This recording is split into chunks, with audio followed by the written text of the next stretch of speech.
On International Women's Day, my husband sent me a text message that shattered our 5-year marriage. He wrote, "I am bringing 10 friends over for dinner tonight. Bacon apple pie for Taylor and a traditional French roast chicken for Everline. Do not embarrass me." I simply replied, "Sure." Yet when his affluent guests walked into my home a few hours later, what awaited them under the silver dining cloches caused a total absolute shock. My name is Zara, and at 32 years old I had mastered the art of playing the quiet, supportive wife to Marcus, a man who truly believed my greatest achievement in life was cooking his meals. Before I tell you how this dinner party destroyed his entire reality, let me know where you are watching from in the comments below. Hit the like button and subscribe if you have ever had to remind someone of your true worth. The truth was, I was not just a home cook. I was the secret founder and chief executive officer of Apex Holdings, a multi-million-dollar food and supply chain empire. The conflict started that very morning. I sat at the head of a massive mahogany table inside a glass-walled boardroom overlooking the Manhattan skyline. The sun glared off the polished surface as I reviewed a $50 million acquisition contract.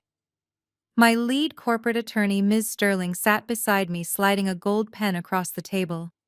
We were just moments away from purchasing the parent company of the exact real estate firm where my husband Marcus worked as a senior director. Just as my fingers wrapped around the pen, my phone buzzed violently against the wood. I glanced down at the screen. It was Marcus. I read his demanding text message again. Bacon apple pie for Taylor and a traditional French roast chicken for Everline. Do not embarrass me. He did not ask how my day was going.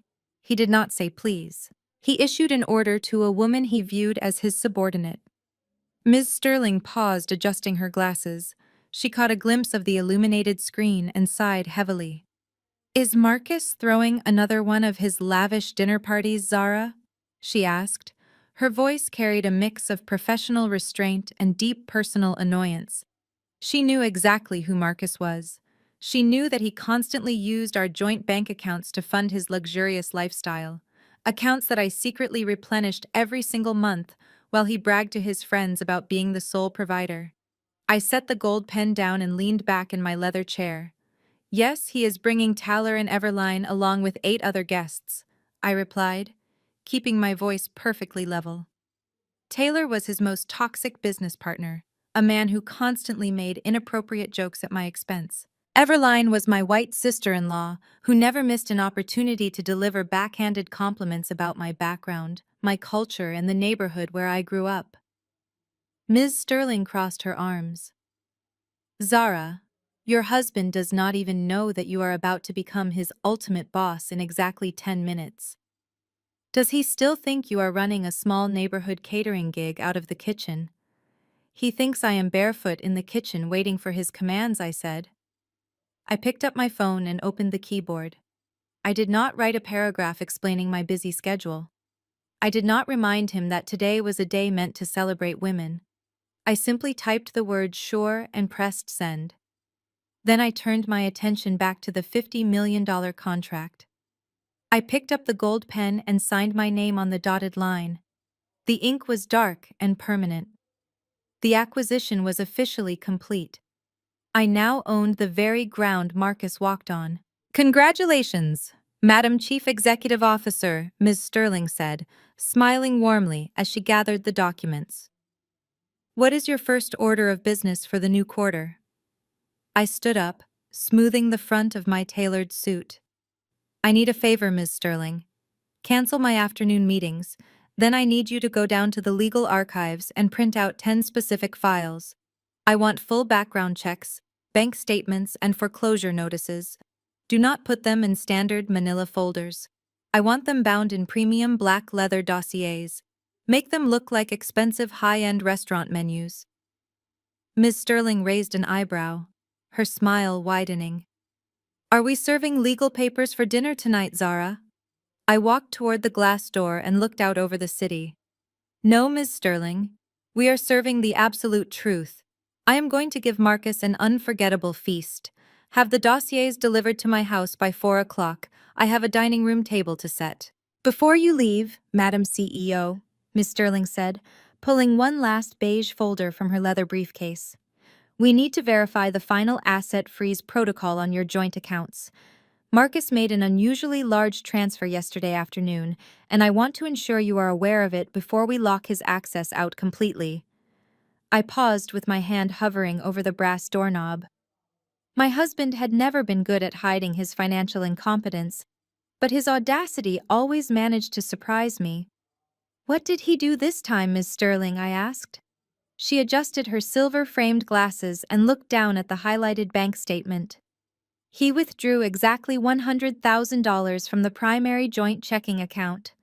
The funds were wired directly to a luxury auto dealership in Connecticut and a boutique jeweler on Fifth Avenue." I walked back to the mahogany table and leaned against the edge. $100,000. Marcus had always been careless with money, but a six-figure withdrawal in a single afternoon was desperate even for him.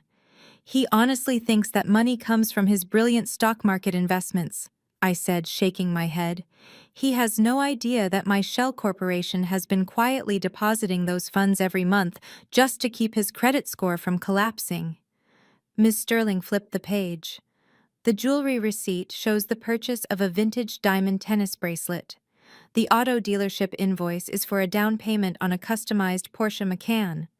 "I assume he is not buying these items as early anniversary gifts for you, Zara?" A cold laugh escaped my chest. I looked out the glass walls at the bustling city below. "No, Ms. Sterling. My anniversary is in October, and Marcus does not buy me diamonds. He buys me kitchen appliances and tells me to be grateful. The vintage bracelet and the luxury car are not for me. They are for Everline." Ms. Sterling looked up, her expression shifting from professional detachment to genuine disgust. "Your sister-in-law. Why would your husband spend $100,000 of your hidden money on his brother's wife?"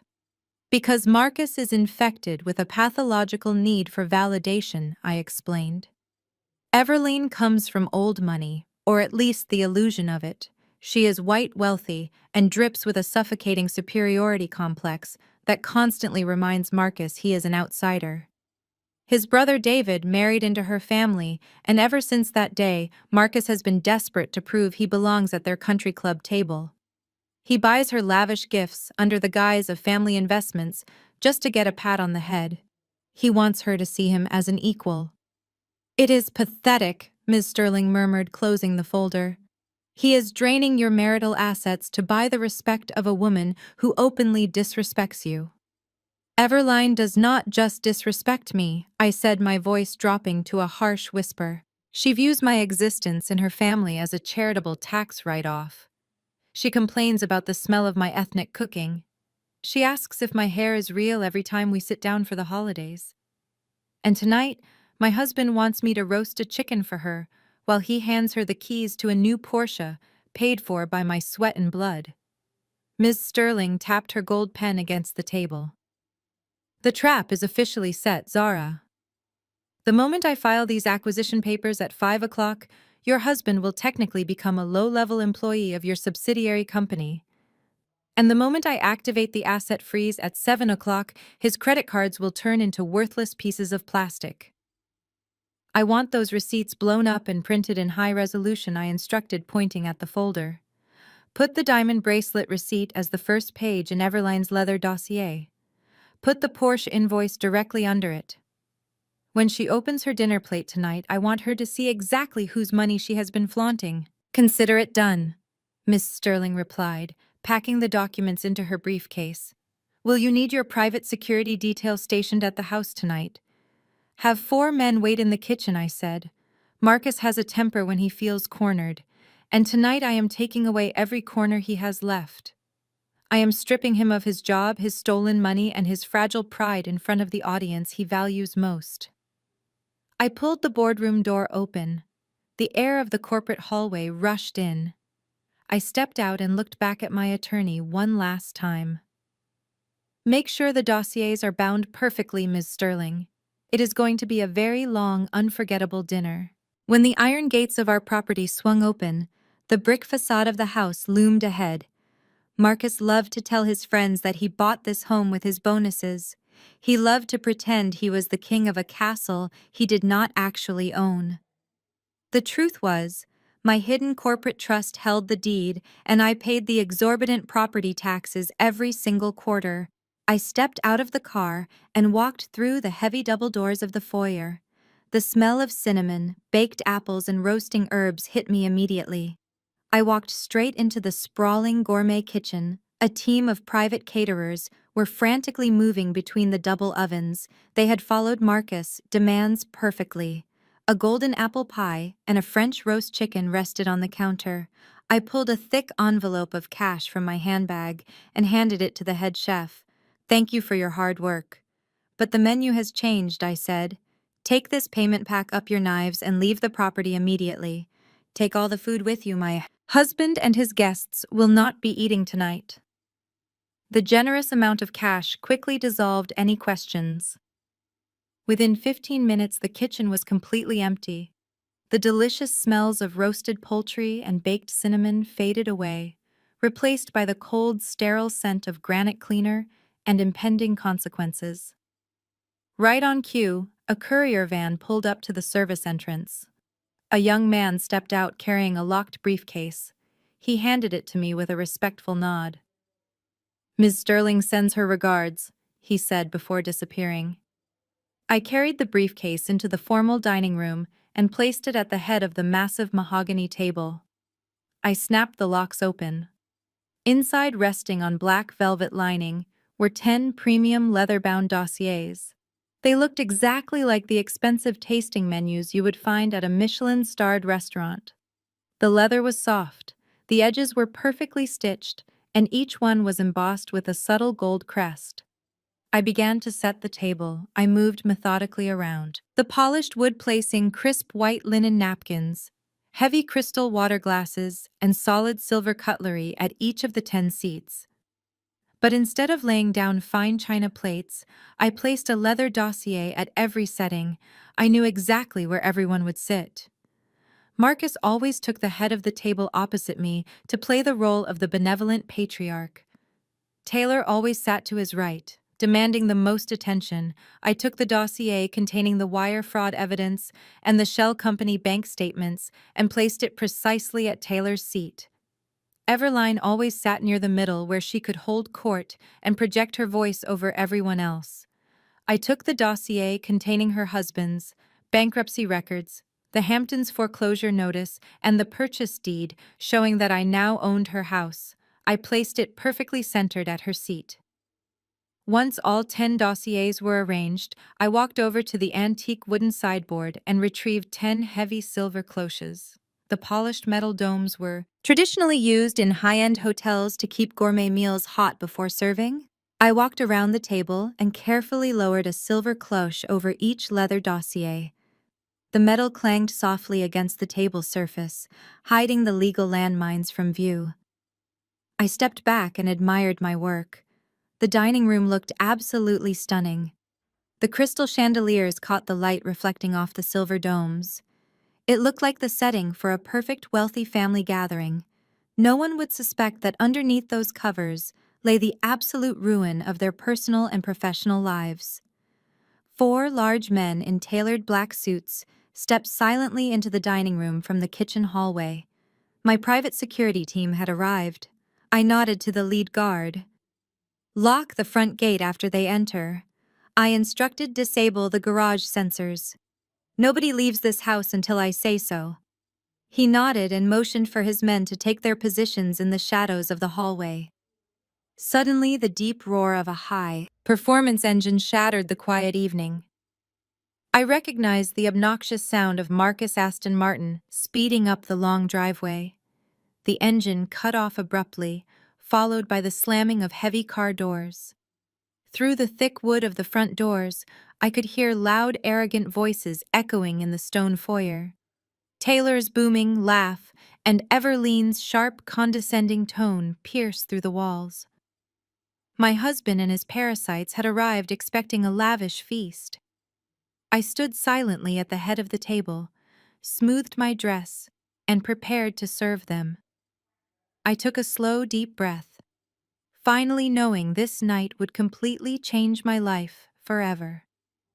The heavy oak front door swung open with a loud thud slamming against the entryway wall. A blast of cold evening air rushed into the warm foyer, carrying with it the overpowering scent of expensive cologne and cheap arrogance. Marcus marched into the house first, leading his pack of guests, like a triumphant king returning to his loyal subjects. His face was flushed from the cold and perhaps a few early drinks at the office. Right behind him was Taylor, his obnoxious business partner, whose booming voice bounced off the high ceiling. David followed closely behind Taylor, looking small and nervous as always.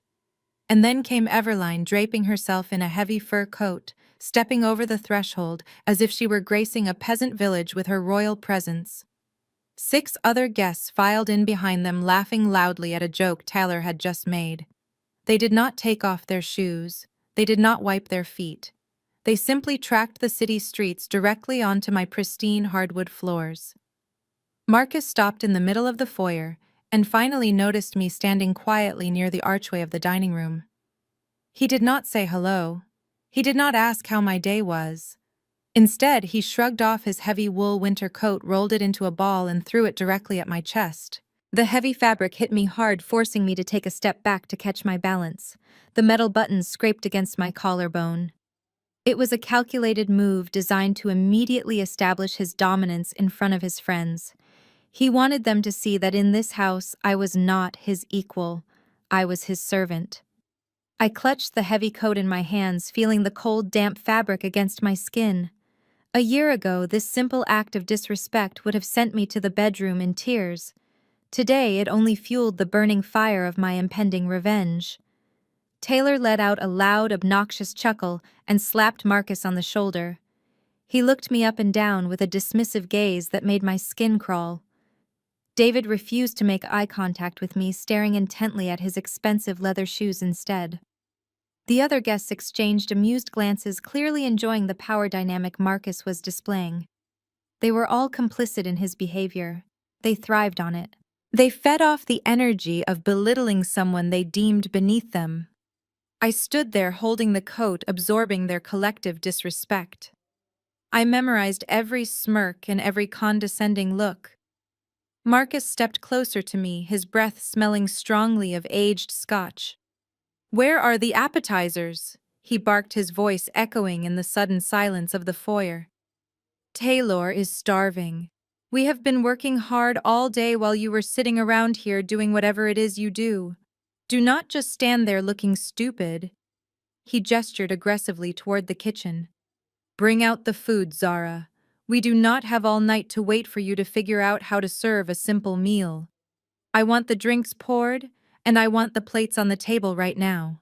The air in the room grew thick with tension. Some of the guests shifted uncomfortably, but no one said a word in my defense. They were all waiting to see how the quiet, obedient wife would react to being publicly humiliated. I did not flinch. I did not let a single trace of anger show on my face. Instead, I slowly folded his coat over my arm and looked directly into his eyes. I let a warm, welcoming smile spread across my face, a smile so perfectly crafted and serene that it actually made Marcus pause for a fraction of a second in pure confusion. "I am so glad you are all finally here," I said, my voice smooth and perfectly polite. "Everything is completely ready for you."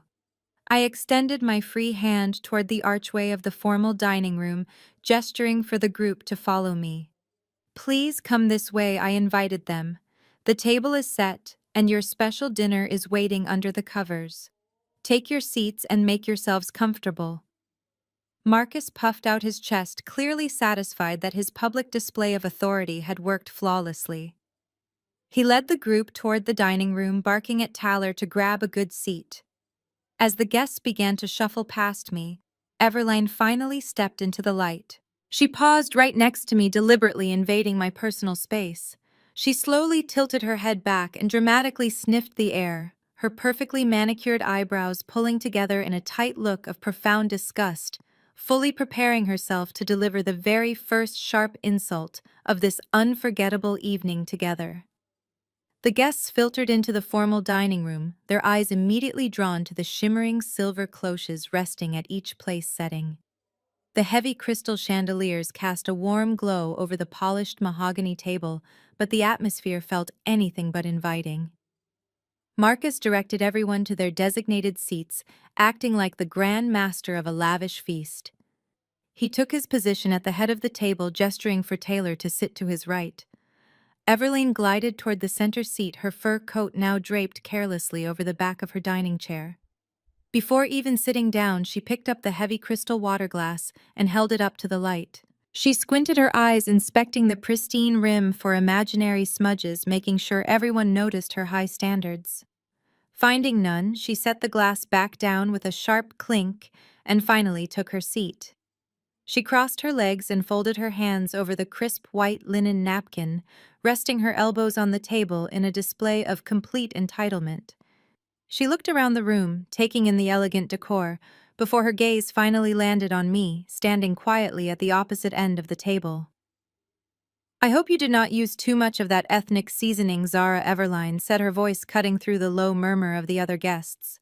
She offered a tight, condescending smile that did not reach her cold blue eyes. "Marcus promised me a traditional French roast chicken tonight. You know our stomachs are quite sensitive to cheap ingredients. I really cannot handle anything too heavy or overpowering. It ruins the evening for everyone." The room went completely silent. David, her husband, visibly cringed and stared down at the silver cloche in front of him, pretending he had not heard his wife openly insult the host. Taylor leaned back in his chair, looking highly amused by the confrontation. Marcus did not correct her. He did not defend me at all. Instead, he took a sip of his water and offered Everline an apologetic look, as if my heritage was an unfortunate inconvenience he had to constantly manage to keep his friends comfortable. I felt a familiar sting of anger flare in my chest, but I kept my breathing steady. I had spent years swallowing these exact same microaggressions. Everline loved to use words like ethnic and cheap to remind me that no matter how big this house was, she still viewed me as someone who did not belong in her elite social circle. In the past, I would have scrambled to reassure her that I followed the French recipe perfectly. I would have desperately sought her approval. But tonight was incredibly different. Tonight, the raw ingredients I prepared were not meant to be easily digested by people like her. I rested my hands lightly on the back of my chair and met her gaze with absolute, unwavering confidence. "Do not worry, Everlane," I replied, my voice completely smooth and devoid of any defensive tone. "I can assure you that absolutely nothing on this table tonight is cheap. In fact, I spent a great deal of time and a massive amount of money gathering the very best ingredients for you. Everything has been prepared specifically for your delicate palate. I think you will find the main course to be authentic and completely transparent. It is a recipe that has been developing for a very long time right under your nose." Everline blinked, clearly taken aback by my calm, assertive tone. She was used to me shrinking under her pointed insults. She opened her mouth to deliver another backhanded comment, perhaps a nasty remark about my lack of formal culinary training, but the words died in her throat. She shifted uncomfortably in her leather chair, suddenly unsure of how to navigate a version of me that absolutely refused to play the role of the intimidated victim. Marcus frowned heavily, picking up on the subtle shift in the power dynamic. He hated when I spoke back to his guests. He opened his mouth to reassert control, to command me to stop talking and start serving, but he was abruptly interrupted. The loud clanking of heavy metal against crystal rang out sharply from the right side of the dining table. Taylor was impatiently tapping his thick silver salad fork against his water glass. He scowled at me, his face turning red with extreme annoyance. "Enough talking," he barked, slamming the fork down onto the table. "I did not come here to listen to two women bicker about spices. I came here tonight just for real food. Marcus told me you spent all afternoon baking. Just stop standing there like a useless statue and do your job. Tell me, where is the apple pie?" Taylor stared at me, his silver fork still clutched tightly in his massive fist. His demand hung in the air, heavy and incredibly disrespectful. Marcus immediately backed him up, eager to please his toxic business partner. Stop playing these stupid games, Zara, Marcus snapped, his voice cracking like a whip across the elegant dining room. Taylor asked you a very simple question. We have been waiting long enough. Take off these ridiculous metal covers and serve the hot food before I completely lose my temper. I did not move toward the kitchen to fetch a serving spoon. Instead, I slowly walked to the very head of the mahogany table, taking the empty space directly opposite my husband. I stood perfectly tall, smoothing the expensive black fabric of my custom-tailored dress. I let my cold eyes wander over the faces of the 10 privileged people sitting inside my house. They looked back at me with varying expressions of annoyance, profound confusion, and blatant mockery. Did you know that today is International Women's Day? I asked, my voice echoing softly against the high vaulted ceiling. A collective groan rippled through the seated guests. David rolled his eyes dramatically and took a large, desperate gulp of his red wine. Everline let out a sharp, theatrical sigh, as if my words were physically painful for her to endure. It is a day meant to recognize the silent, unseen labor of women. I continued, completely ignoring their rude reactions. For generations, women have been expected to stand quietly in the background. We are expected to cook the elaborate meals, clean up the massive messes, and secretly fund the fragile egos of the men who falsely claim to lead us. We are expected to smile brightly, while our own financial resources are drained to support the grand illusions built by those sitting at the head of the table. Marcus slammed his open hand down on the polished wood. "What is wrong with you?" he hissed, his face turning a deep shade of crimson red. "Are you drunk on the cooking wine? Shut your mouth right now and serve the meal. You are embarrassing me in front of my most important colleagues." I kept my icy gaze locked on his face. "I am not embarrassing you, Marcus," I said, my tone dropping to a chilling whisper that carried through the silent room. "I am simply serving the ultimate truth. There is an old saying about reaping what you sow. For 5 entire years, I have planted seeds of extreme patience. I have watered the soil of this marriage with my own hidden resources while you proudly harvested all the credit. But the harvest season is finally here.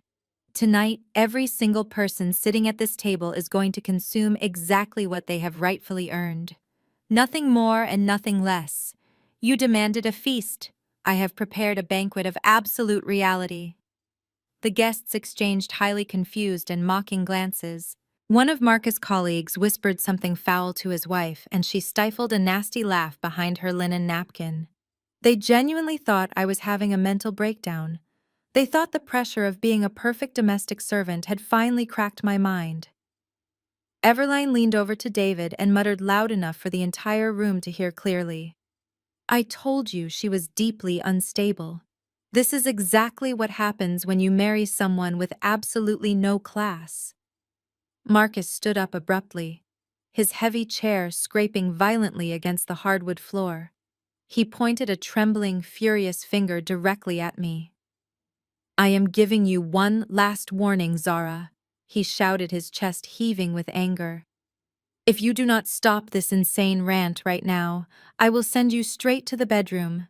You will stay up there until everyone leaves, and we will have a very serious conversation about your terrible behavior tomorrow. You are acting exactly like a hysterical child." I looked at the furious man I had married, the man who truly believed he held all the power in this room. He was trying to banish me to my room as if I were a disobedient teenager. He thought his booming voice and aggressive posture would force my instant compliance. He was incredibly wrong. I did not argue with his hollow threat.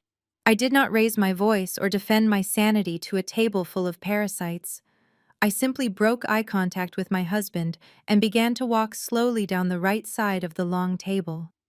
The room was dead silent, save for the rhythmic clicking of my heels against the floorboards. I passed David, who stubbornly refused to look up. I passed Everline, who sneered at me in disgust. I stopped right next to Taylor. He looked up at me, his arrogant smirk faltering slightly as I stepped into his personal space. I slowly reached out and placed my hand firmly on the curved metal handle of the silver cloche, resting directly in front of him. With one swift motion, I lifted the heavy silver cloche. The polished metal dome cleared the table, revealing the thick black leather dossier resting on the white linen tablecloth. There was no warm baked apple pie. There was no sweet cinnamon steam rising into the air to satisfy his demanding appetite. Instead, sitting perfectly centered on top of the embossed leather cover was a bright red plastic flash drive. Underneath the drive, a thick stack of financial bank statements printed on crisp white paper spilled out from the dark folder. Heavy yellow highlighter ink marked multiple lines of transactions across every single visible page. Taylor stared at the red flash drive for a long moment.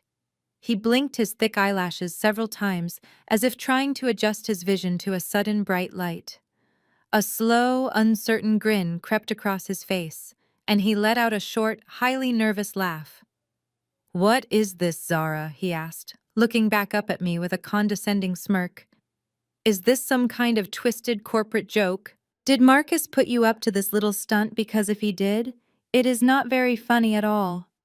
I am incredibly hungry from working all day, and I absolutely do not have the patience for your bizarre parlor games." I did not smile back at him.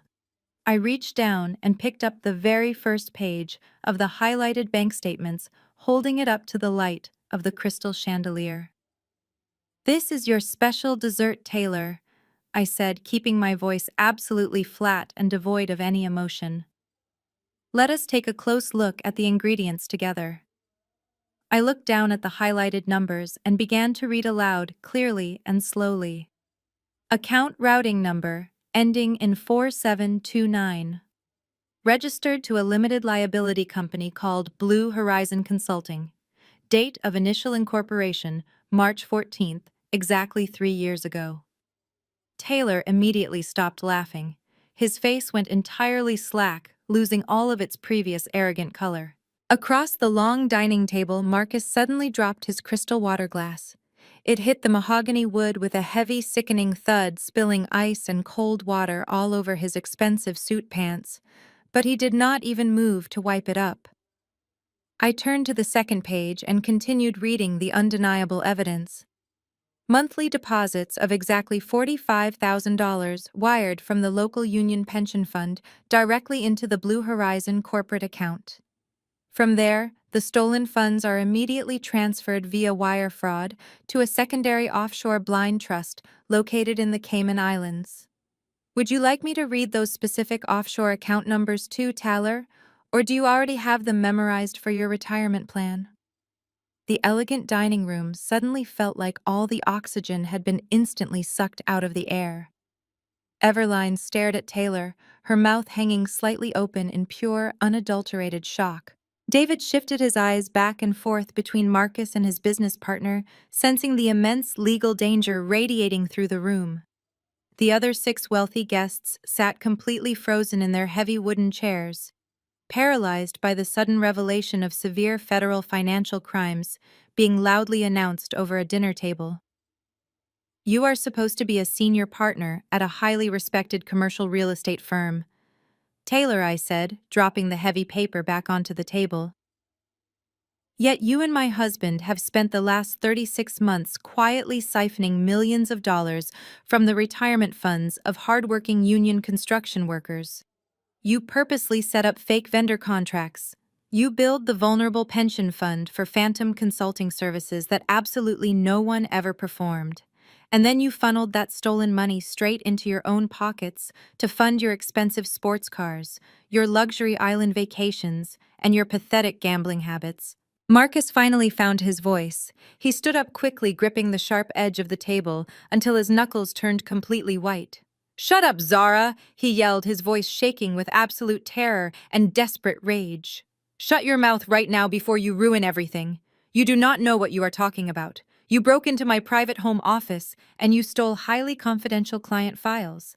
That is a federal crime. I will have you arrested and thrown in prison for corporate espionage." I slowly turned my calm gaze to my panicked husband. "You cannot arrest the legal owner of your own company, Marcus," I reminded him softly. "And these files are not confidential anymore. They are the exact paper trail of a massive organized embezzlement scheme." Taylor suddenly stood up violently, knocking his heavy dining chair backward onto the hard floor. "You are bluffing," he screamed loudly, pointing directly at my calm face. "I am not bluffing, Taylor," I replied, keeping my hands perfectly still by my sides. My voice was a low, steady hum that easily cut through his frantic screaming. I slowly reached into the deep pocket of my tailored black dress and pulled out a small, sleek, smart home remote control.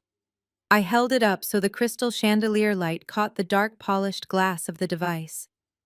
Everyone at the table watched my hand with wide, terrified eyes, as if I were holding a live grenade. Without breaking eye contact with Taylor, I pressed the center button. Instantly, the expensive surround sound system built directly into the dining room ceiling came to life. A brief crackle of static filled the tense air before a crisp, clear audio recording began to play. The voices echoing off the mahogany walls were unmistakable. It was Marcus and Taylor. Their conversation was recorded just 3 weeks ago inside my husband's private home office. The same office I supposedly never entered because I was too busy cleaning the kitchen. "We need a fall guy," Taylor's recorded voice boomed through the overhead speakers, sounding cold and incredibly calculating. "The union auditors are asking too many questions about the Blue Horizon invoices. If they dig deep enough, they will find the Cayman accounts, and we are both going to federal prison." "Then we give them a target," my husband's voice replied from the speakers, sounding desperate and cowardly. "What about young Michael from the accounting department? He is inexperienced, and he just signed off on the last batch of quarterly expense reports without double-checking the vendor list. We can easily manipulate the digital timestamps to make it look like he authorized the offshore wire transfers. We bury him with fake emails and we walk away clean." "He is a 24-year-old kid with a newborn baby," Taylor's voice answered with a cruel laugh. "He will not have the money to hire a good defense lawyer. He will take a plea deal just to reduce his sentence. It is the perfect setup, Marcus. We pin the missing millions entirely on Michael, and we shut down Blue Horizon before the federal investigators even know what hit them." I pressed the center button again, and the audio abruptly cut off, plunging the dining room back into a suffocating dead silence. The heavy truth of their incredibly malicious plot hung over the dinner table like a toxic cloud. They were not just stealing money from hardworking people. They were actively conspiring to completely destroy the life of an innocent young father just to protect their own greedy interests. The expressions around the table shifted from confusion to pure horror. David stared at his brother with complete disgust.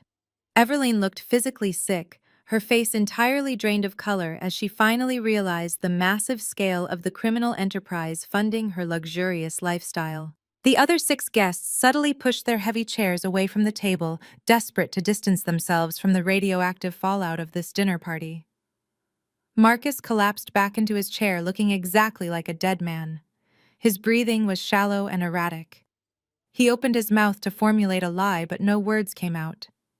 His entire fake empire had just crumbled into dust right before his eyes. Taylor, however, did not freeze. Survival instincts kicked in, replacing his arrogant posture with the frantic movements of a trapped animal. He spun around and lunged toward the foyer, desperately grabbing for the heavy wool coat he had thrown over a chair earlier. "I am leaving!" he shouted frantically, stumbling over his own expensive leather shoes. "You are completely insane, Zara. I am not staying here to listen to these fabricated recordings. I am calling my legal team right now." I remained perfectly still at the head of the table. I did not run after him.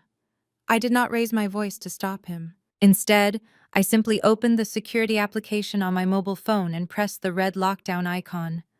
A loud mechanical hum vibrated through the walls of the dining room. Heavy, reinforced steel security shutters automatically rolled down over the large custom windows, sealing the room in a metal fortress. The electronic deadbolts on the heavy oak front doors snapped shut with a resounding and final click. Taylor yanked violently on the heavy brass door handle, but it refused to budge. He spun around his chest, heaving with absolute panic as the grim reality of his situation finally set in. "You cannot leave, Taylor," I announced, my voice echoing coldly in the securely sealed room. I forwarded that audio file and the complete bank statements to the Federal Bureau of Investigation exactly 20 minutes ago. The armed agents are on their way. The armed agents are on their way. The moment those words left my mouth, chaos erupted at Tyler's end of the table. Tyler began pacing frantically in the limited space like a trapped animal. He was muttering rapidly about calling his defense lawyers, about destroying his hard drives, and about how he was not going to spend his life rotting inside a federal prison. The other guests were panicked. Some frantically dialed their mobile phones, trying to get a cellular signal through the reinforced steel security shutters. Others loudly demanded that I open the front doors immediately, threatening to sue me for false imprisonment. Marcus remained unnervingly quiet for a brief, terrifying moment, staring blankly at the red flash drive. Then his shocked silence broke. He lunged forcefully across the polished mahogany table, knocking over crystal water glasses and silver cloches in his desperate path. He grabbed my left arm violently. His thick fingers dug deeply into my bare skin, his grip incredibly tight and completely unforgiving. His eyes were entirely wild with a dangerous mixture of intense fear and uncontrollable rage. "Listen to me, everyone," Marcus yelled, physically turning his head to address his terrified colleagues. "Do not listen to a single word she says. Zara is completely mentally unstable. She has been suffering from severe clinical paranoia for months. She used artificial intelligence software to doctor that audio recording. None of it is real. She is having a massive psychotic break right in front of us, and we need to remain calm." He tightened his bruising grip on my arm, trying to aggressively force me into frightened submission. "She fabricated those detailed bank statements because she is insanely jealous of my corporate success," Marcus continued, his voice echoing loudly. "She is a very sick woman who needs immediate psychiatric help. There is absolutely no union pension embezzlement, and there is definitely no federal investigation happening here today. She is just trying to destroy my professional reputation." I did not pull away from his painful grasp. I did not scream for help or beg him to let me go. I simply looked down at his heavy hand gripping my arm and then looked directly back into his sweating face. "You are sweating profusely, Marcus," I noted calmly, my steady voice easily slicing right through his frantic lies. "Innocent men do not sweat like pigs when falsely accused of doctoring audio files. And truly innocent men do not physically assault their wives in front of corporate witnesses." Before Marcus could utter another desperate lie, the heavy wooden door leading to the kitchen swung open. Four very large men dressed in immaculate tailored black suits stepped silently into the elegant dining room. They moved with absolute tactical precision and undeniable physical authority. These were not cheap hired caterers or random security guards. They were highly trained professional operatives, waiting patiently for my silent command. The lead guard, a tall man with a cold, stern face, closed the distance between Marcus and me in 3 quick strides. He did not say a warning word. He simply reached out and clamped his massive hand directly onto Marcus' right shoulder. The physical force of the grip caused Marcus to instantly release my bruised arm. He stumbled backward, his eyes darting wildly in pure terror between the 4 imposing men. "Sit down," the lead guard commanded, his voice devoid of any human emotion. He pushed Marcus firmly in the chest, forcing him to stumble backward until the back of his knees hit his heavy dining chair. Marcus collapsed heavily into the leather seat, his chest heaving rapidly, his previous aggressive bravado completely evaporating under the physical threat of the security detail. The entire dining room went dead silent once again. The wealthy guests stared in absolute frozen shock at the 4 strong men standing like giant stone statues around my defeated husband. The severe reality of the extremely terrifying situation was finally sinking deep into their minds. This was definitely not a simple domestic dispute. This was a carefully executed trap, and I was the only person holding all the keys to their freedom. The heavy, suffocating silence was suddenly shattered by a loud, high-pitched screech coming from the center of the table. Everline stood up abruptly, her face completely pale and contorted with extreme aristocratic indignation. She pointed a visibly trembling manicured finger directly at Marcus and then turned her highly furious gaze to her cowardly husband David. "David, do something!" Everline shrieked, her voice cracking violently with sheer panic.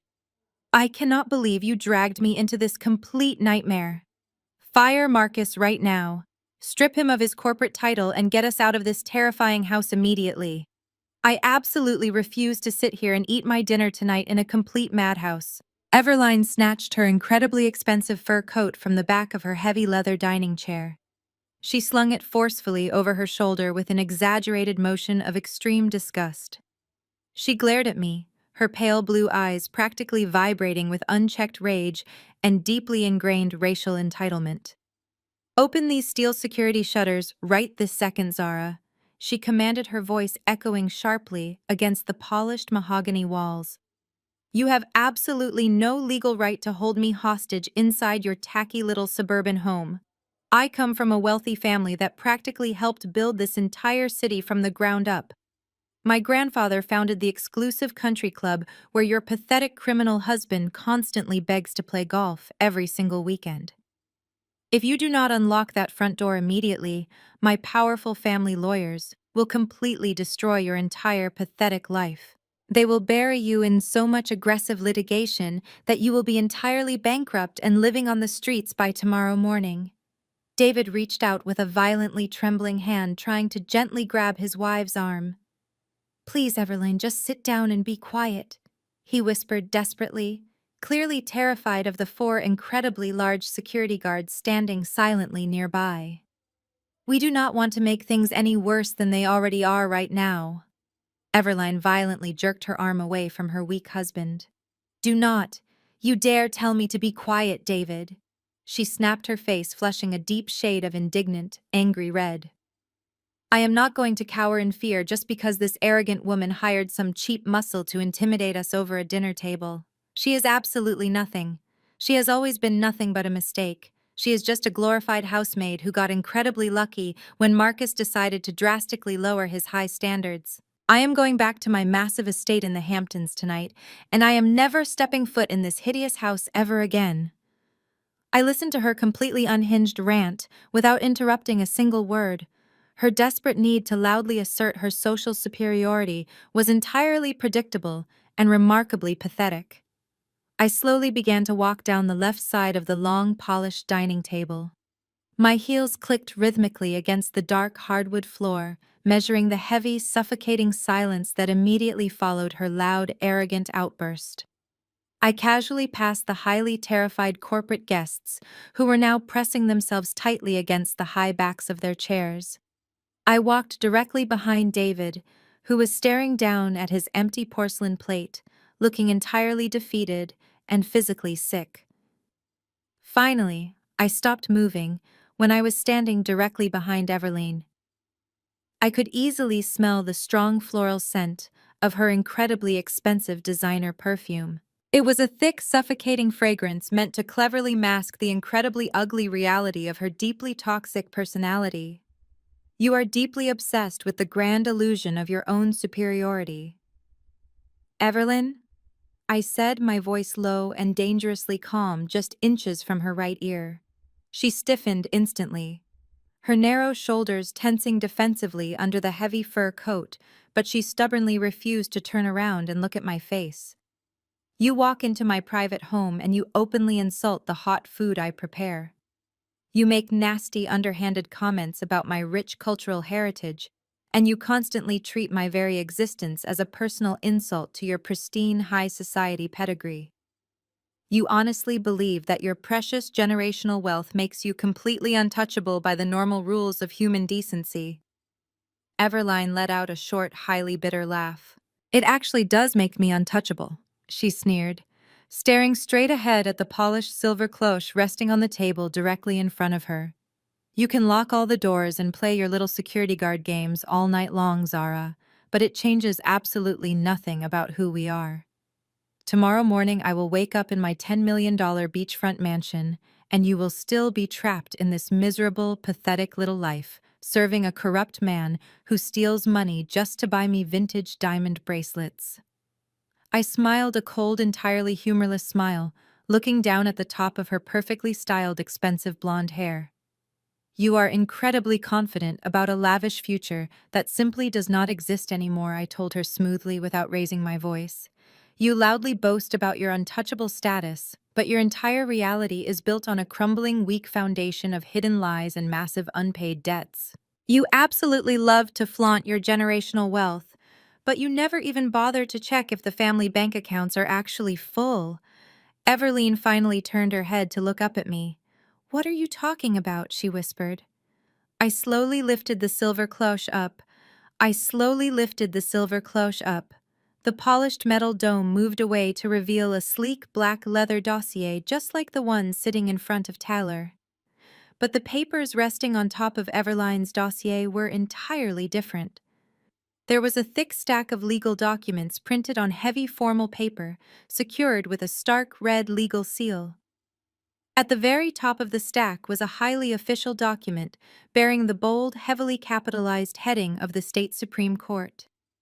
Right below that intimidating header, printed in large, unmistakable black ink, were the words, Notice of Default and Final Foreclosure.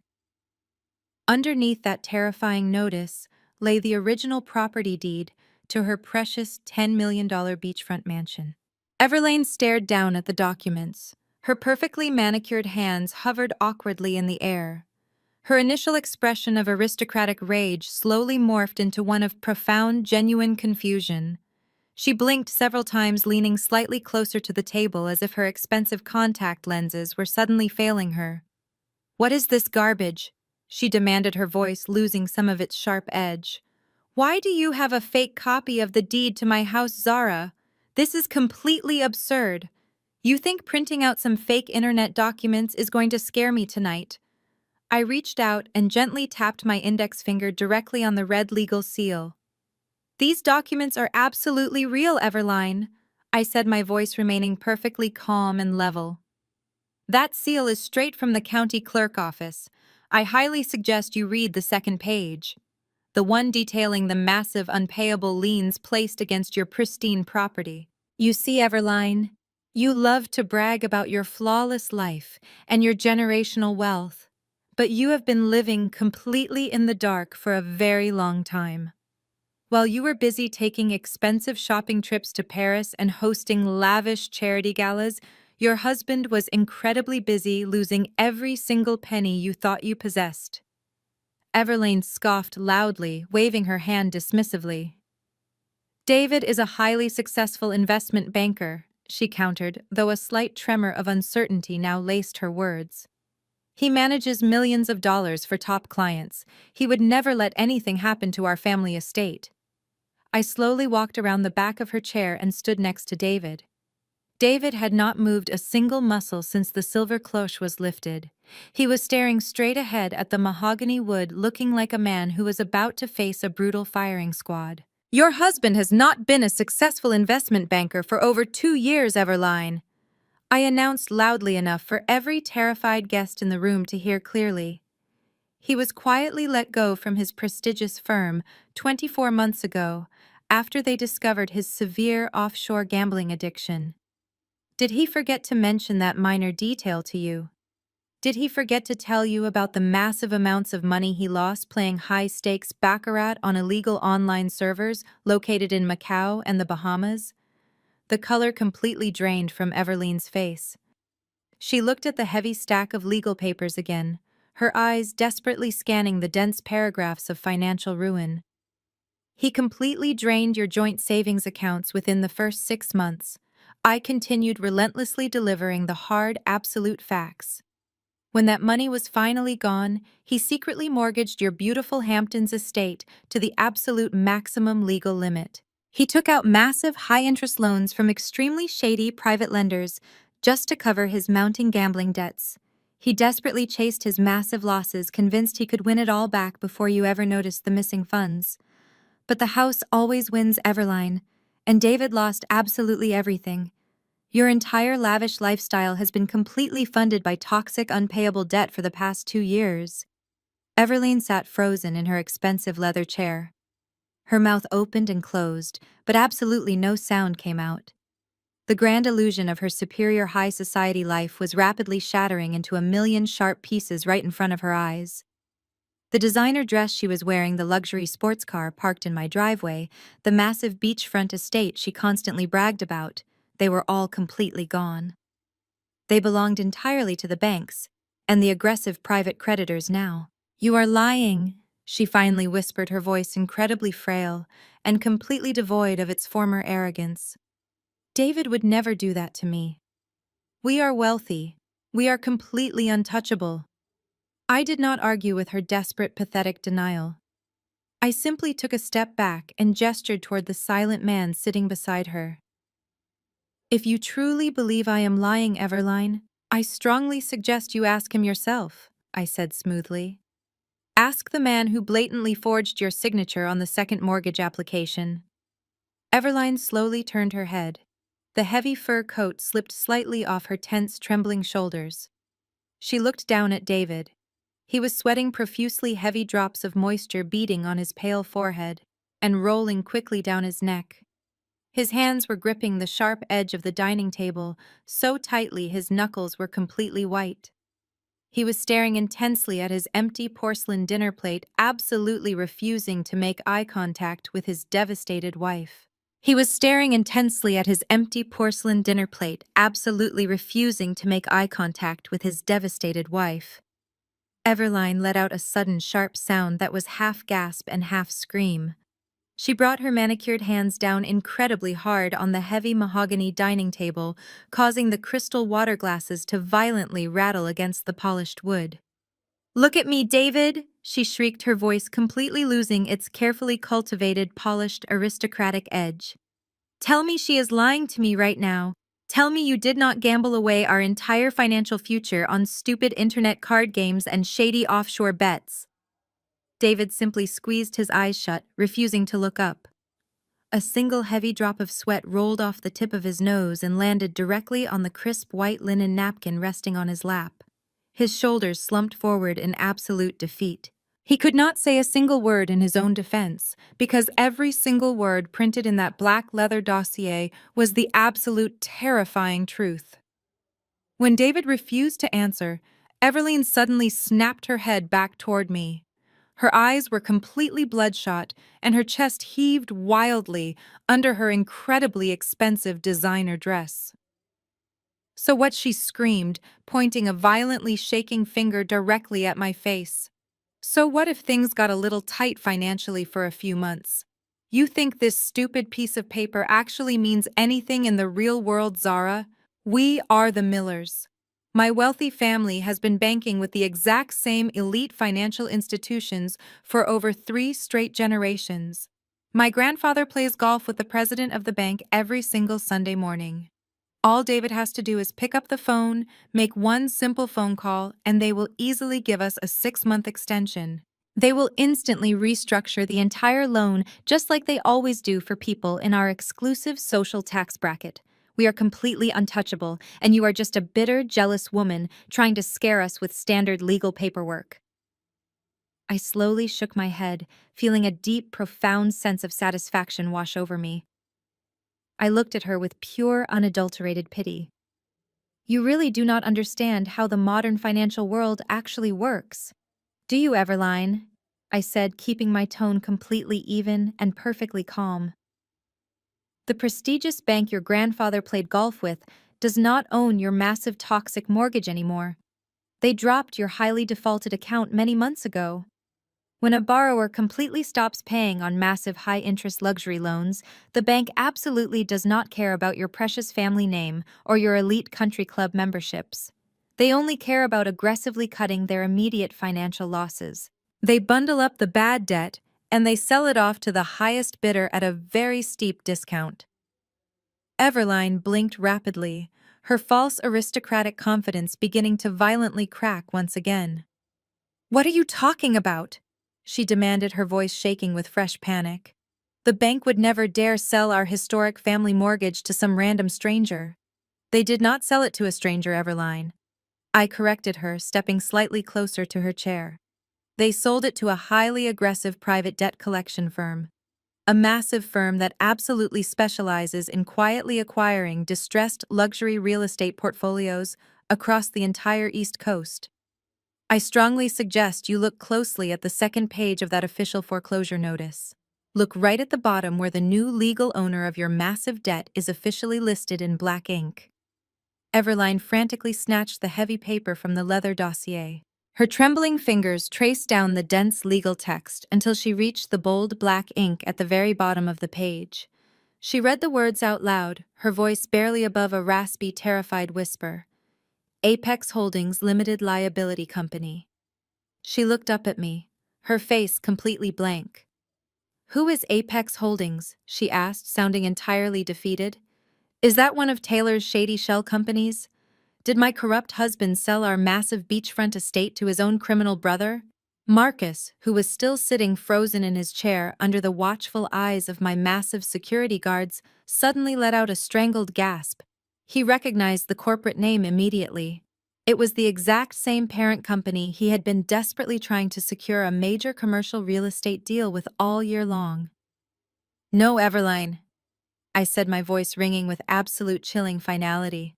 "Marcus and David have absolutely nothing to do with Apex Holdings. They do not have the capital, the intelligence, or the power to run a massive corporate entity like that." I slowly reached into the deep pocket of my tailored black dress. My fingers wrapped tightly around cold, heavy metal. I pulled my hand out and held it directly over Everline's empty porcelain dinner plate. I opened my hand and dropped a heavy set of shiny brass keys. They hit the expensive china with a loud, sharp clatter that echoed violently through the dead, silent dining room. "I am Apex Holdings," I announced, looking directly into her terrified, widening eyes. "I bought your massive debt last week and the foreclosure was finalized this morning. I own your house, Everline." I watched her process the sheer magnitude of her absolute ruin. "For 2 entire years you paraded around this city acting like absolute royalty." I continued, my voice slicing through the heavy, suffocating silence of the room. "You constantly looked down your perfectly sculpted nose at my clothes, my house, and my rich cultural heritage. But let us talk about your clothes, Everline. That authentic vintage Chanel flat bag you brought to Thanksgiving dinner last year, the one you made a massive point to loudly tell everyone cost $12,000. David bought that exact bag using a high-interest credit card that my holding company quietly paid off just so your account would not go into total default. That custom white Porsche Macan you drove here tonight, the one parked in my driveway leaking oil on my expensive paving stones. Marcus used my hard-earned corporate dividends to secretly cover the massive down payment just to impress you. Every single luxury ski vacation to Aspen, every single sip of expensive vintage champagne you consumed at your elite country club, every single pair of designer red-bottom heels you wore to walk all over me, they were all entirely funded by my money. I have been secretly subsidizing your arrogant, pathetic existence for 24 straight months." The harsh reality of her utter financial dependence finally broke her completely. Everline suffered a total, terrifying narcissistic collapse right there at the elegant dining table. The pristine mask of her wealthy white privilege violently shattered, leaving behind absolutely nothing but raw, ugly desperation. She let out a guttural, animalistic scream that echoed sharply against the crystal chandeliers above us. "You filthy, lying witch!" she shrieked, her face twisting into a hideous mask of pure, unfiltered hatred. She grabbed the sharp edge of the mahogany table, pushed off forcefully with her expensive heels, and lunged violently across the space separating us. Her manicured fingers were curled into vicious claws, aimed directly at my eyes. I did not even blink. I did not need to step back. Before she could even cross halfway, the lead security guard moved with terrifying, blinding speed. He stepped smoothly in front of me, raising one massive, solid arm to block her frantic path. Everline crashed hard into him, like a fragile, panicked bird hitting a thick, solid brick wall. The severe physical impact knocked the breath entirely out of her lungs. The guard easily grabbed her by the trembling shoulders and forcefully shoved her back toward her designated seat.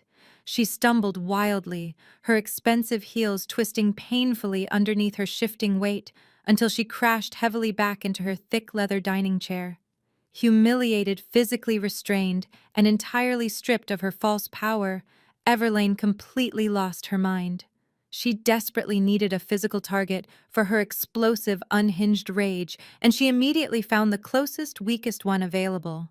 She whipped her blonde head around and locked her crazed eyes on her cowardly husband.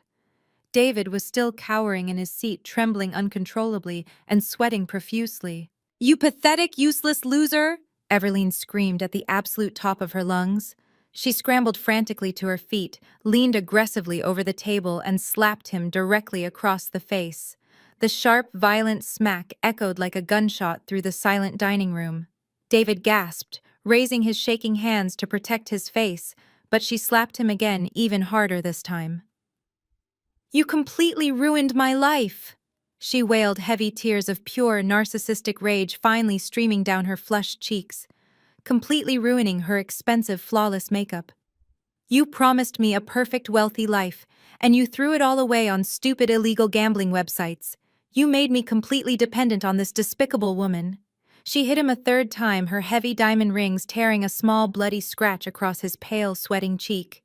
The other wealthy guests watched in horrified, absolute silence, entirely paralyzed by the brutal domestic violence unfolding right in front of their eyes. Marcus sat completely frozen in his chair, too terrified of my security guards to intervene and save his own brother. I watched the pathetic spectacle for a few long moments before I finally decided to put an end to her miserable performance. I raised my hand slightly, and the security guards immediately stepped forward, pulling the hysterical, screaming woman away from her bleeding husband.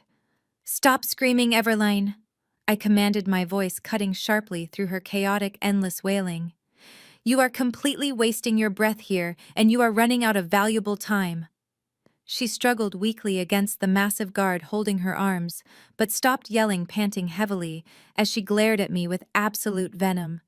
"You really think the worst part of your night is finding out I own your mortgage?" I asked her, a cold, confident smile finally touching my lips. "You are severely mistaken. The foreclosure was legally finalized early this morning, which means you are officially trespassing on my private property. Right at this very second, the county sheriff is standing at your Hamptons estate with a professional eviction crew. They are currently drilling through your expensive custom locks and throwing your designer clothes into garbage bags right on the front lawn." While Everline sat there completely paralyzed by the image of her expensive life being tossed onto the grass, a sudden scraping noise drew my attention toward the far end of the dining table. Two of Marcus' corporate colleagues' men, who had happily eaten my food and laughed at my expense for years, were slowly pushing their heavy wooden chairs backward. They were trying to use Everline's dramatic breakdown as a convenient distraction to quietly slip away into the shadows of the hallway. "I am afraid the evening is not quite over yet, gentlemen," I announced, my voice instantly freezing them in their tracks. "Where do you think you are going tonight? The steel shutters are tightly down and the front doors are completely locked. Please sit back down right now. You have not even touched your special meals." The first man, Richard, swallowed hard. He was sitting next to his elegant wife. "Open your cloche, Richard," I commanded, pointing directly at his plate. He hesitated, his hands trembling visibly under the bright crystal lights. When he finally lifted the silver dome, his wife let out a sharp, terrified gasp. Resting on top of his black leather dossier was a thick stack of high-resolution glossy photographs. I did not even need to read the financial documents for him. The pictures completely spoke for themselves. They clearly showed Richard walking into a luxury boutique hotel downtown, arm in arm with his 22-year-old administrative assistant. Underneath the explicit photos were printed copies of the incredibly expensive hotel receipts and the thousands of dollars in diamond jewelry he had purchased for his young mistress using his corporate expense account. His wife snatched the photos from the table, her eyes widening in absolute horror and pure betrayal. "You told me you were working late on the corporate merger," she screamed, hitting him forcefully on the shoulder with her expensive designer clutch purse. "I gave up my entire career to raise your children, and you are spending our money on a girl who is barely out of college." Richard scrambled backward, knocking his chair over, trying desperately to avoid his wife's furious blows. While Richard's wife began loudly demanding an immediate divorce right there at the dinner table, I calmly turned my attention to the second man trying to escape. Bradley was the senior portfolio manager at Marcus' firm, and a man who prided himself on his untouchable financial brilliance. "Open yours, Bradley," I instructed, my tone offering absolutely zero mercy to him. He practically ripped the silver dome off his plate, desperately hoping to find something less damaging than what his colleague just received. Instead, he found a thick stack of printed email chains and highly confidential financial spreadsheets. "You dumped 50,000 shares of a major tech startup exactly 2 days before they announced a massive product recall," I explained smoothly, watching his arrogant face turn a sickly shade of pale gray. "You used illegal insider information provided by a corrupt board member, and you arrogantly thought you covered your digital tracks perfectly, but you did not cover them well enough." I forwarded that exact email chain to the Securities and Exchange Commission earlier this afternoon. They freeze corporate accounts much faster than the Federal Bureau of Investigation, Bradley. Your entire offshore portfolio is probably completely locked down right now. You are going to lose your financial licenses, your luxurious home, and your freedom. Bradley let out a pathetic whimper, clutching his chest as if having a heart attack. He slumped forward, resting his head on the polished wood, absolutely devastated. Richard's wife was now screaming hysterically, throwing the glossy infidelity photos directly into her cheating husband's face as he begged her to lower her voice. Evelyn was still sobbing loudly into her hands while David sat beside her, staring blankly at the wall, completely broken and defeated by his massive gambling debts. Taylor was pacing frantically near the locked front door, muttering insanely to himself about hiring the best criminal defense attorneys in the country to fight the federal fraud charges. Marcus was slumped in his chair, utterly paralyzed, watching his entire fake world collapse in absolute ruins before him. The elegant dining room had completely devolved into a chaotic, brutal war zone of loud yelling, bitter crying, and vicious accusations. The people who had walked into my home acting like untouchable royalty were now tearing each other apart like desperate wild animals trapped in a cage. I slowly walked back to my seat at the head of the table. I picked up my heavy crystal glass filled with incredibly expensive red wine. I took a slow, deliberate sip, savoring the rich, complex flavor, as I stood in complete silence and proudly watched the absolute destruction of my arrogant enemies. As I lowered my wine glass, the sudden sharp sound of shattering crystal echoed through the room. Marcus had finally snapped out of his paralyzed state. His face was a deep, violently flushed red, an ugly color fueled by absolute humiliation and desperate rage. He raised both of his heavy fists and brought them crashing down onto the polished mahogany table with terrifying force. The violent impact sent a crystal water glass toppling over, instantly shattering it into dozens of sharp, jagged pieces across the white linen tablecloth. Water and broken glass spilled dangerously close to his empty porcelain plate, but he did not care. He was breathing heavily, his chest heaving as he glared at me with pure, unadulterated hatred. "You think you have won, Zara?" he screamed, his voice cracking with intense fury. "You think you can just orchestrate this entire insane theatrical production and completely ruin my professional life without facing any severe consequences? You are nothing but a delusional high school educated home cook who somehow managed to get incredibly lucky." I set my wine glass down and looked at him, maintaining my absolute composure. He pointed a trembling, bloody finger at me, having cut his own knuckle on the shattered crystal glass. "You stood in my kitchen for 5 years, making my meals and washing my clothes," he continued, shouting at the top of his lungs. "You do not have the basic intelligence to build a massive corporate empire like Apex Holdings entirely on your own. You clearly hired some shady lawyers and used my hard-earned money to fund this entire pathetic revenge fantasy, but you made a massive, fatal mistake tonight, Zara. You completely forgot who you are married to. I am married to a cowardly man who steals from union pension funds." I replied, my voice completely smooth and unaffected by his aggressive outburst. Marcus slammed his hand on the table again, ignoring the sharp pain.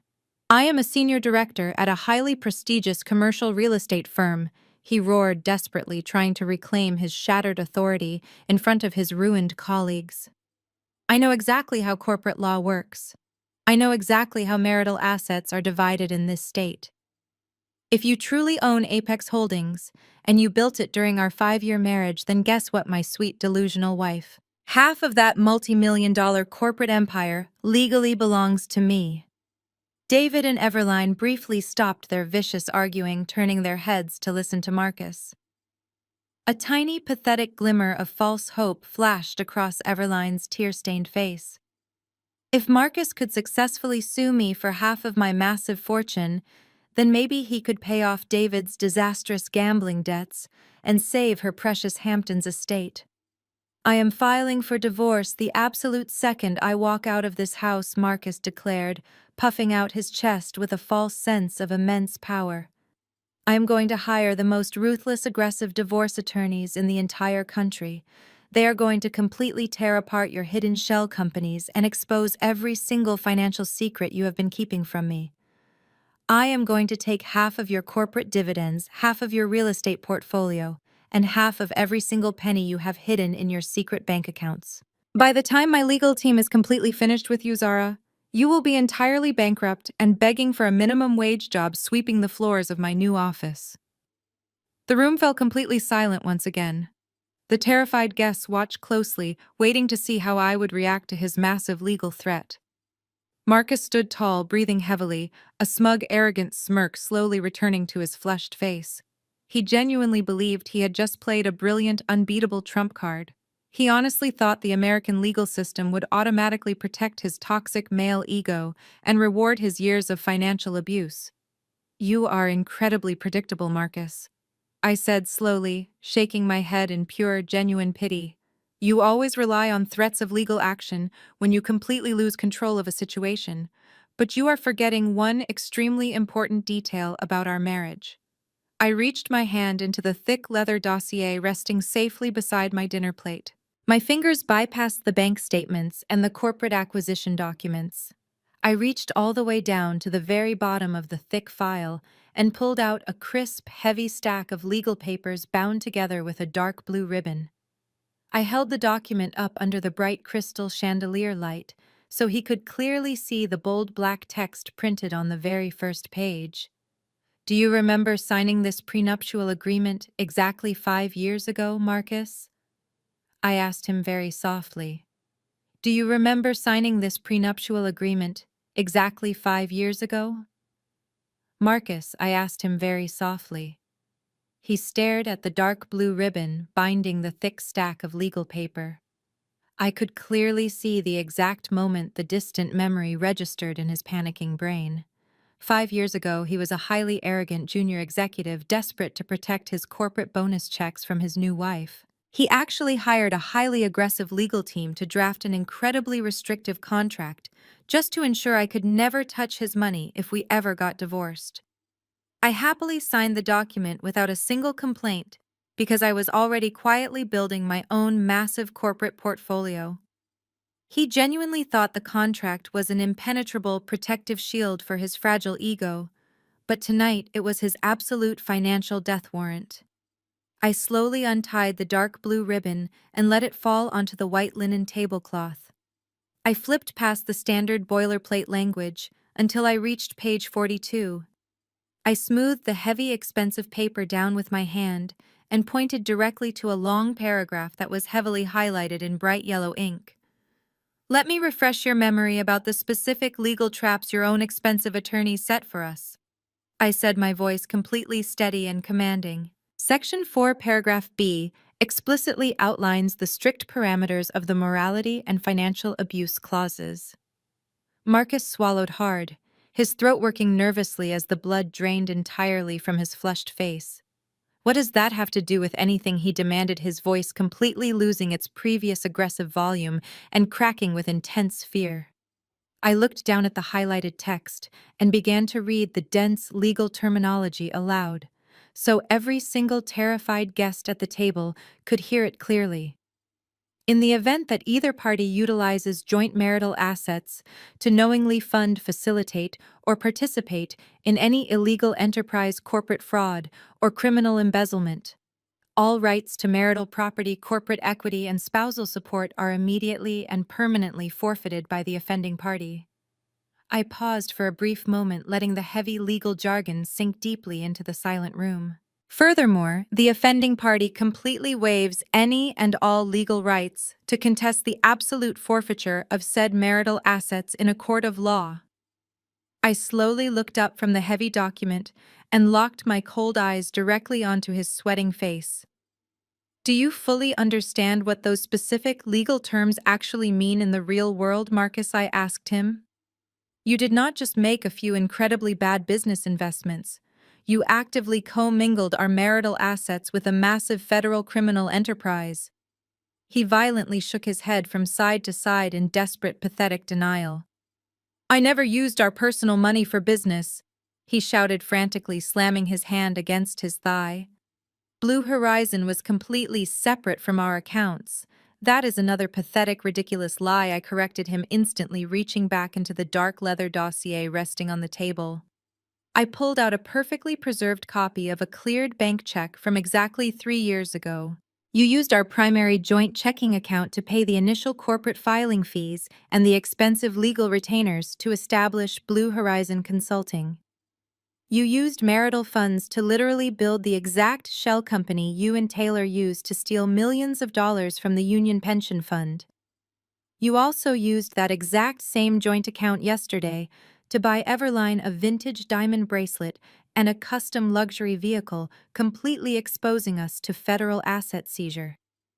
David let out a low, agonizing groan of pure disgust, burying his face deeply in his trembling hands.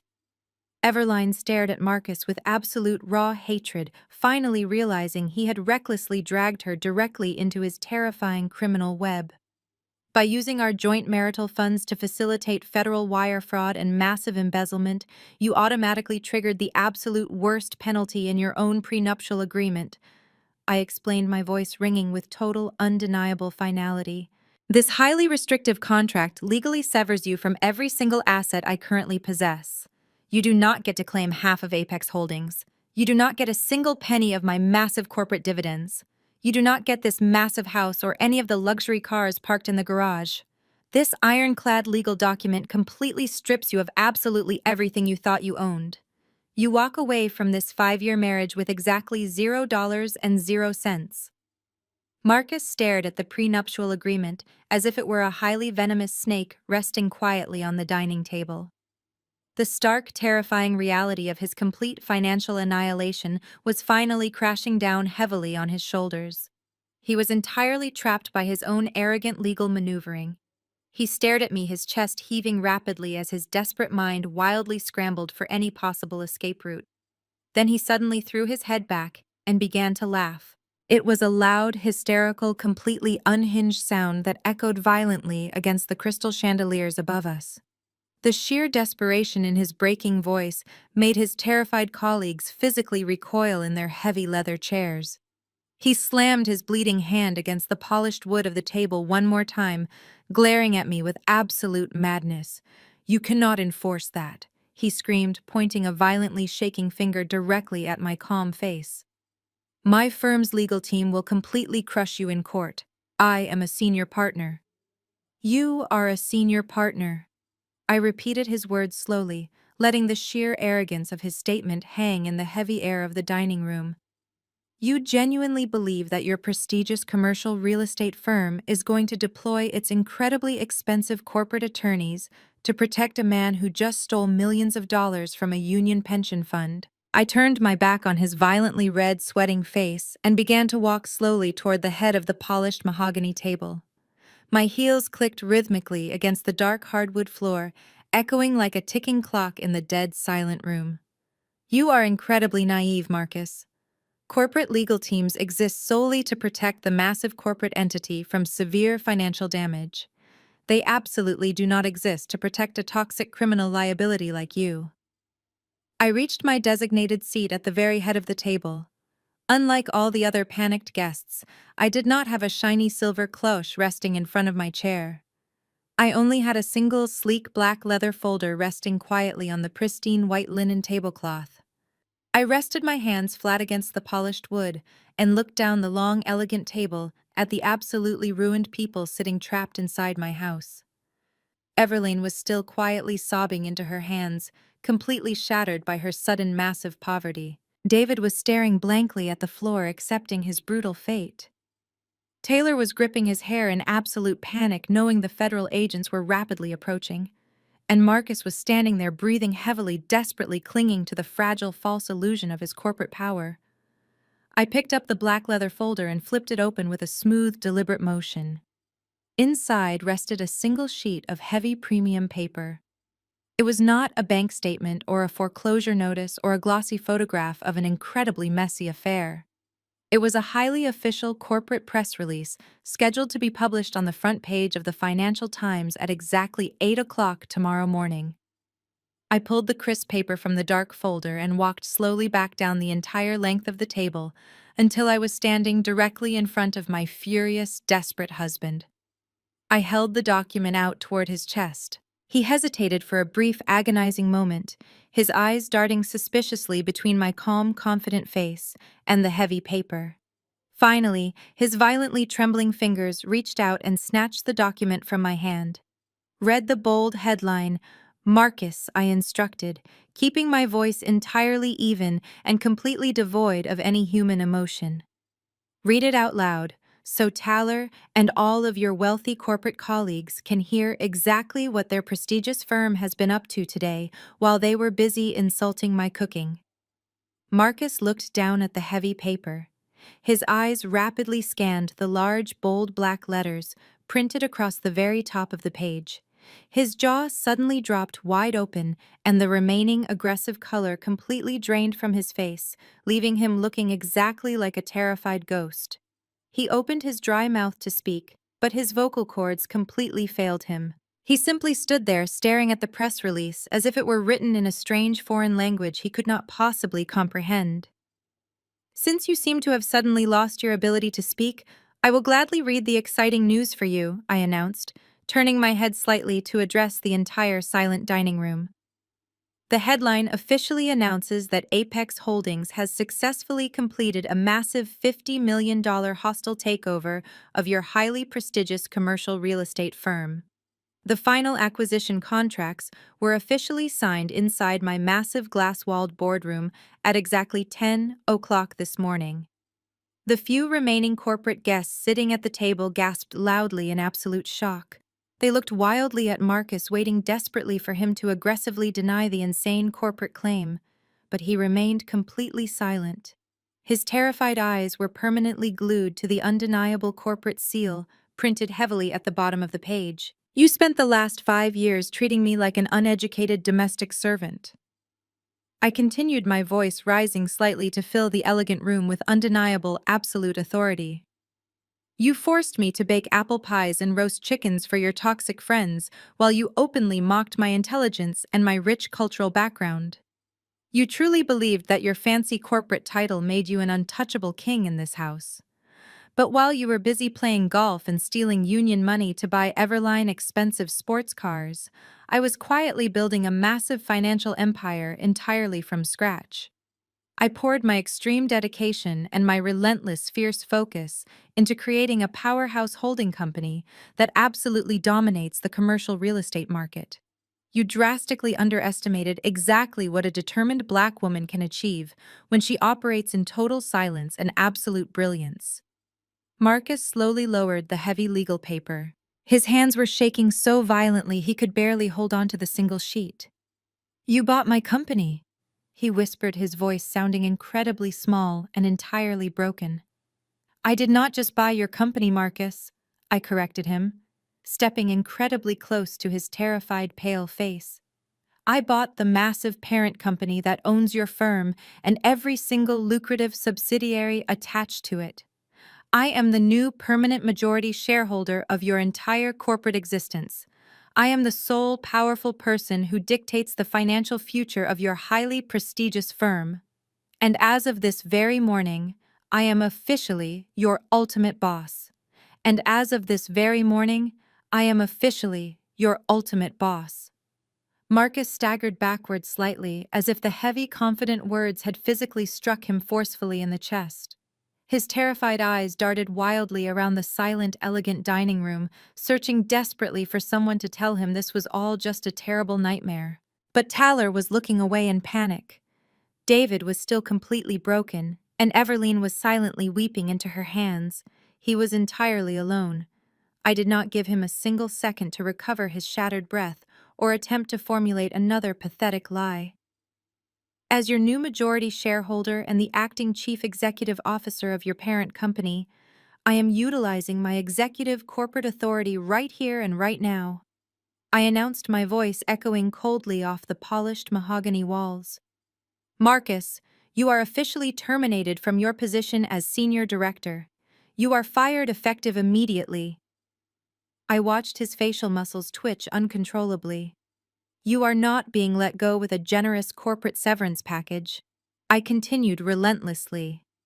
You are not receiving a quiet, dignified resignation option to save your public face. You are being completely terminated for severe gross misconduct, criminal embezzlement, and massive breach of fiduciary duty.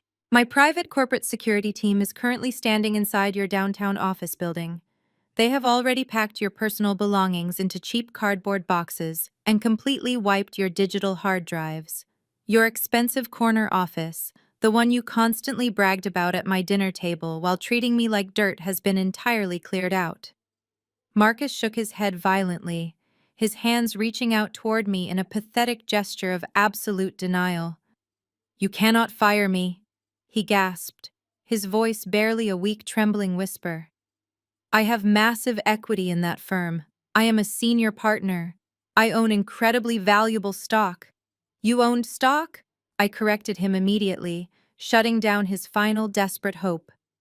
During the massive $50 million hostile takeover this morning, my legal team initiated a comprehensive internal audit of your specific commercial division. The moment we uncovered your massive offshore wire fraud connected to Taylor's fake shell companies, your corporate equity was instantly frozen. Under the strict terms of the Executive Partnership Agreement, any partner caught engaging in federal financial crimes immediately forfeits their entire equity stake back to the parent company. Your highly valuable stock options are completely gone, Marcus. They legally belong to Apex Holdings now. The absolute devastation washing over his sweating face was incredibly satisfying to witness. Marcus had spent his entire adult life building a massive, fragile identity entirely around his prestigious job title, his expensive custom-tailored suits, and his arrogant financial power. Without his lucrative career and his stolen money, he was absolutely nothing. He was just an empty, hollow shell of a man who verbally abused the only woman who ever actually supported him. But I was not completely finished dismantling his fake, untouchable life. I took a slow, deliberate step closer to him, forcing him to look directly into my cold, unwavering eyes. I did not just send those highlighted bank statements and the incriminating audio recordings to the Federal Bureau of Investigation. I told him, my tone dropping to a dangerous, chilling whisper. I also sent a fully certified copy of your extensive criminal fraud to the State Bar Association this afternoon. Marcus let out a sharp, agonizing gasp, clutching his chest as if his heart was violently failing him. He had spent 7 exhausting years in higher education to earn his prestigious legal and financial licenses.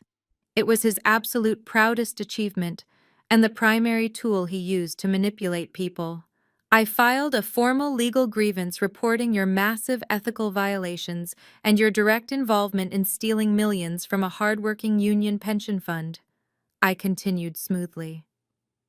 The Ethics Committee has already opened an expedited investigation based on my undeniable evidence. They will permanently revoke your professional licenses, Marcus.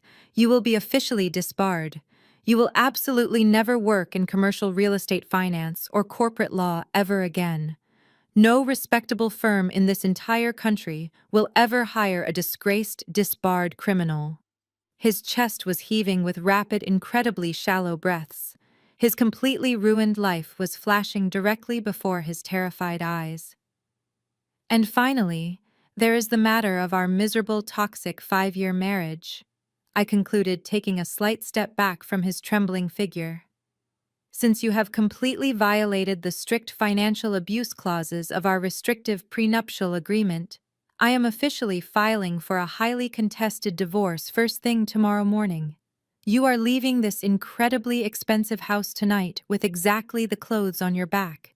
You will receive absolutely no alimony, you will receive no marital assets, and you will receive absolutely no legal mercy from me. The sheer immense weight of his total financial and professional destruction finally crushed the very last remaining piece of his toxic masculine pride. His trembling legs completely gave out beneath him. Marcus collapsed heavily onto the dark hardwood floor, landing violently on his knees right in front of my expensive designer shoes. His arrogant posture was entirely shattered, his face was covered in cold, terrified sweat, and he slowly reached his shaking hands up toward me, desperately preparing to beg. His arrogant posture was entirely shattered, his face was covered in cold, terrified sweat, and he slowly reached his shaking hands up toward me, desperately preparing to beg. "Please, Zara," he cried out, his voice completely breaking into a pathetic, high-pitched whine. "You cannot do this to me. We are married. We stood in front of our friends and family and promised to love each other for better or for worse. You promised to stay by my side through everything. I am your husband. I made a terrible mistake, but I did it because the corporate pressure was completely destroying me. I just wanted to provide a beautiful life for us. I wanted to give you this massive house and everything you ever dreamed of having." I looked down at the man kneeling on my floor and felt absolutely nothing but pure disgust. I took a slow, deliberate step backward physically, distancing myself from his toxic, manipulative grasp. "Do not dare weaponize our wedding vows against me now, Marcus." I commanded, my voice remaining incredibly cold and entirely steady.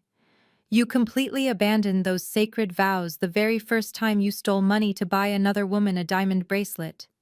And do not ever claim you committed federal fraud to provide for me. I provided for me. I bought this massive house. I paid for the luxury cars. I funded your entire fake existence while you actively tried to make me feel incredibly small."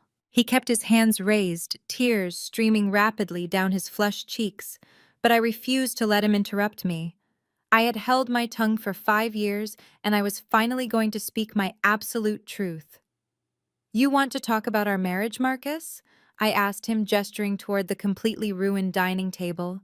"Let us talk about what this marriage actually looked like behind closed doors. You forced me to stay hidden in the kitchen every single time you brought these parasitic leeches into my home. You loudly complained if the roast chicken was slightly too dry, or if the wine was not chilled to your exact specifications. You belittled my intelligence right in front of Taylor just to make yourself look like a powerful alpha male. You told Everline I was just a simple home cook who did not understand the complexities of the modern financial world." Marcus shook his head frantically, continuing to weep on the floor. "I did not mean those things," he sobbed heavily. "I was just trying to fit in with them." You meant every single word I fired back, refusing to offer him any mercy. You loved keeping me beneath you. You thrived on the false belief that I was entirely dependent on your massive salary. But the best part of your delusion was what I was actually doing while you treated me like dirt. Every time you banished me to the kitchen to bake your ridiculous apple pies, I was sitting at the granite island with my laptop open. While you were playing golf and drinking expensive scotch, I was ruthlessly negotiating global supply chain contracts. While you were stealing thousands from union workers, I was securing millions in venture capital. I built an international multi-million-dollar corporate empire from the exact kitchen where you forced me to wash your dirty dishes. The immense contrast between my massive success and his public criminal failure hung heavily in the air. The other guests remained entirely silent, captivated by the brutal dismantling of a man they once deeply respected. Marcus lowered his shaking hands, realizing that none of his manipulative tactics were going to work tonight. He could not gaslight his way out of a federal indictment. He could not scream his way out of an ironclad prenuptial agreement. He could not manipulate a woman who now legally owned his entire world. I gave you every opportunity to be a good man. I told him, my voice dropping to a quiet, definitive tone. I gave you a beautiful home, financial support, and loyalty. But you chose greed. You chose arrogance. You chose to feed your fragile ego instead of honoring your wife. Now you are going to starve on the exact same plate you proudly served me. Before Marcus could formulate another desperate plea to save his ruined life, the heavy atmosphere in the room shifted. A bright, rhythmic flashing pierced through the tiny metal cracks of the steel security shutters covering the dining room windows. Intense, alternating flashes of bright blue and red light painted frantic shadows across the mahogany walls. A split second later, the distant wailing sound of emergency sirens began to echo down our quiet street. The wailing rapidly grew louder and increasingly deafening, signaling the absolute end of his fake, luxurious life. The wailing rapidly grew louder and increasingly deafening, signaling the absolute end of his fake, luxurious life. The flashing red and blue lights illuminated the sheer panic spreading across Everlene's tear-stained face. The reality of the approaching sirens completely shattered the last remaining fragments of her arrogant delusion. She scrambled up from her leather chair, her expensive dress stained with spilled wine. She stumbled around the shattered crystal glass and threw herself toward the head of the table. David reached out weakly, but she shoved him away, desperate to save her own skin. "Zara, please," she begged, her voice trembling with a pathetic mixture of fake humility and raw desperation. "You have to help me. You cannot just let the bank take my massive beachfront estate. I will be completely ruined in my social circles. My prestigious friends will absolutely laugh at me. Just give me a small loan from your holding company. You clearly have millions of dollars sitting in your accounts right now. I will pay you back every single penny. I will even be your best friend. I am so incredibly sorry if I made you feel unwelcome in our family. I was just stressed, and I took it out on you." I stared down at her pleading face, feeling absolute clarity wash over me. For years, I had quietly endured the heavy, suffocating weight of her toxic white privilege. I watched her weaponize her generational wealth against me, using it as a heavy, blunt instrument to constantly remind me of my supposed inferiority. "You are not sorry about how you treated me, Everline," I said, my voice slicing through the chaotic noise of the approaching sirens. "You are only sorry that the woman you deeply despised is now the absolute sole owner of your entire miserable existence. You do not want a loan to rebuild your life. You want a massive handout to protect your fragile artificial image." She opened her mouth to argue, but I raised my hand, silencing her. "Do not dare insult my intelligence by pretending your relentless cruelty was just stress," I commanded, my tone razor sharp and completely unforgiving. "Your cruel behavior was deliberate and deeply rooted in your disgusting sense of racial entitlement. You constantly made nasty, underhanded comments about my natural hair. You openly mocked the traditional food my grandmother taught me. You looked at my rich, beautiful black heritage and you saw nothing but cheap ethnic stereotypes, because your narrow, arrogant mind could not possibly comprehend a black woman achieving more success than you ever could." Everline flinched physically, shrinking back under the heavy, undeniable weight of my accusations.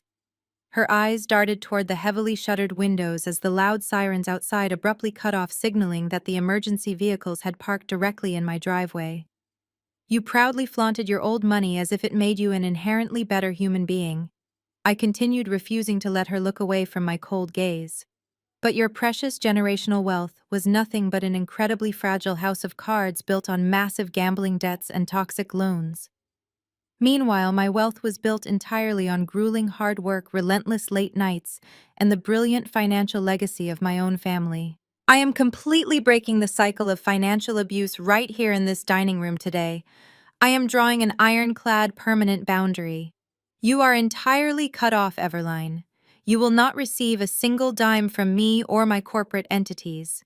You and David will face the absolute brutal consequences of your massive financial failures entirely on your own." She let out a loud, dramatic wail, collapsing against the edge of the polished mahogany table. "Please, Zara," she sobbed hysterically, gripping the white linen tablecloth. "I have absolutely nowhere to go tonight." "You can go exactly where you constantly tried to put me," I replied coldly. "You can go straight to the bottom." The heavy, chaotic silence inside the dining room was suddenly completely shattered. Heavy, synchronized footsteps stomped loudly across my stone front porch. The four massive security guards standing in my kitchen hallway immediately stood at absolute strict attention, waiting for my final command to unlock the house. Tyler whimpered loudly, pressing his back tightly against the far dining wall. Marcus remained kneeling on the dark hardwood floor, his face completely buried in his shaking hands. Then came the sound we had all been waiting for. It was a series of incredibly loud, aggressive pounds against my heavy oak front door. The heavy wood physically shook under the immense force of the authoritative knocking. "FBI, open up right now!" A deep, booming voice shouted from the other side of the heavy door. "We have federal warrants for the immediate arrest of Marcus Miller and Tyler Hayes." I slowly turned my head and gave a single sharp nod to the lead security guard standing in the kitchen hallway. He immediately stepped forward and punched a 4-digit code into the electronic panel mounted on the wall. The heavy steel shutters remained tightly locked over the windows, but the thick deadbolts on the front doors retracted with a loud mechanical clank. The lead guard reached out and pulled the heavy oak doors wide open. A flood of cold night air rushed into the foyer, instantly followed by a dozen armed federal agents. They moved with absolute tactical precision, wearing dark vests with the letters FBI printed boldly across their chests in bright yellow text. Their heavy black boots stomped forcefully across my pristine hardwood floors, tracking in dirt and rain as they swarmed directly toward the formal dining room.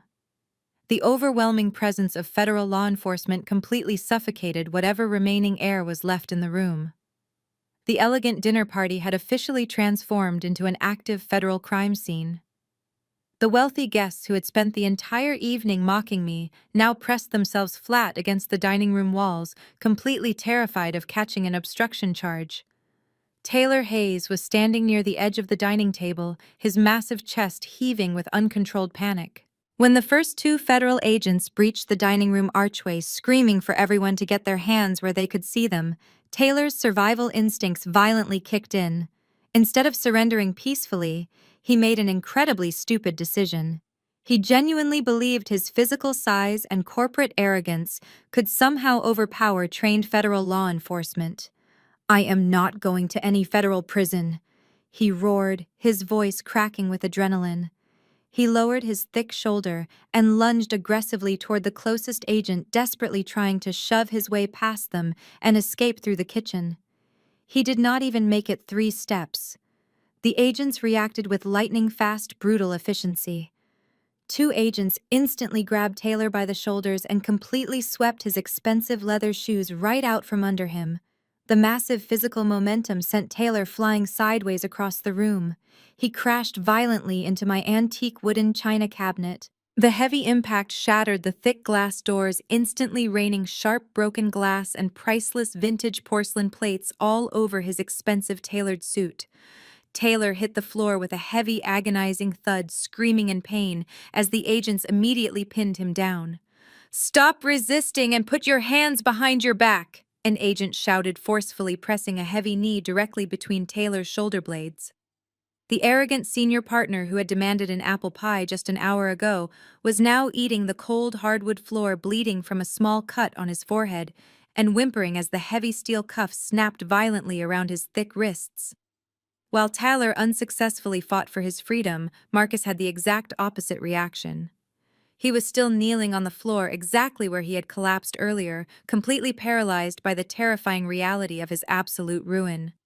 2 federal agents approached him quickly, their hands resting cautiously on their tactical belts. "Marcus Miller, stand up and place your hands behind your back. You are under federal arrest for massive wire fraud and corporate embezzlement," the agent commanded with undeniable authority. Marcus did not try to run. He did not yell or threaten them with his prestigious legal team. Instead, his entire body simply went completely limp. He surrendered to his pathetic fate, with a loud, agonizing sob. The agents hauled him forcefully to his feet, pulling his trembling arms securely behind his back. The sharp metallic click of the steel handcuffs echoing through the quiet room sounded like a final heavy lock, securing the absolute end of his life. Marcus openly wept, his tears mixing with the cold sweat on his face. He turned his head, looking desperately at me through his bloodshot eyes. "Zara, please help me," he cried out, his voice completely stripped of all its former arrogant power. "Tell them I am sorry.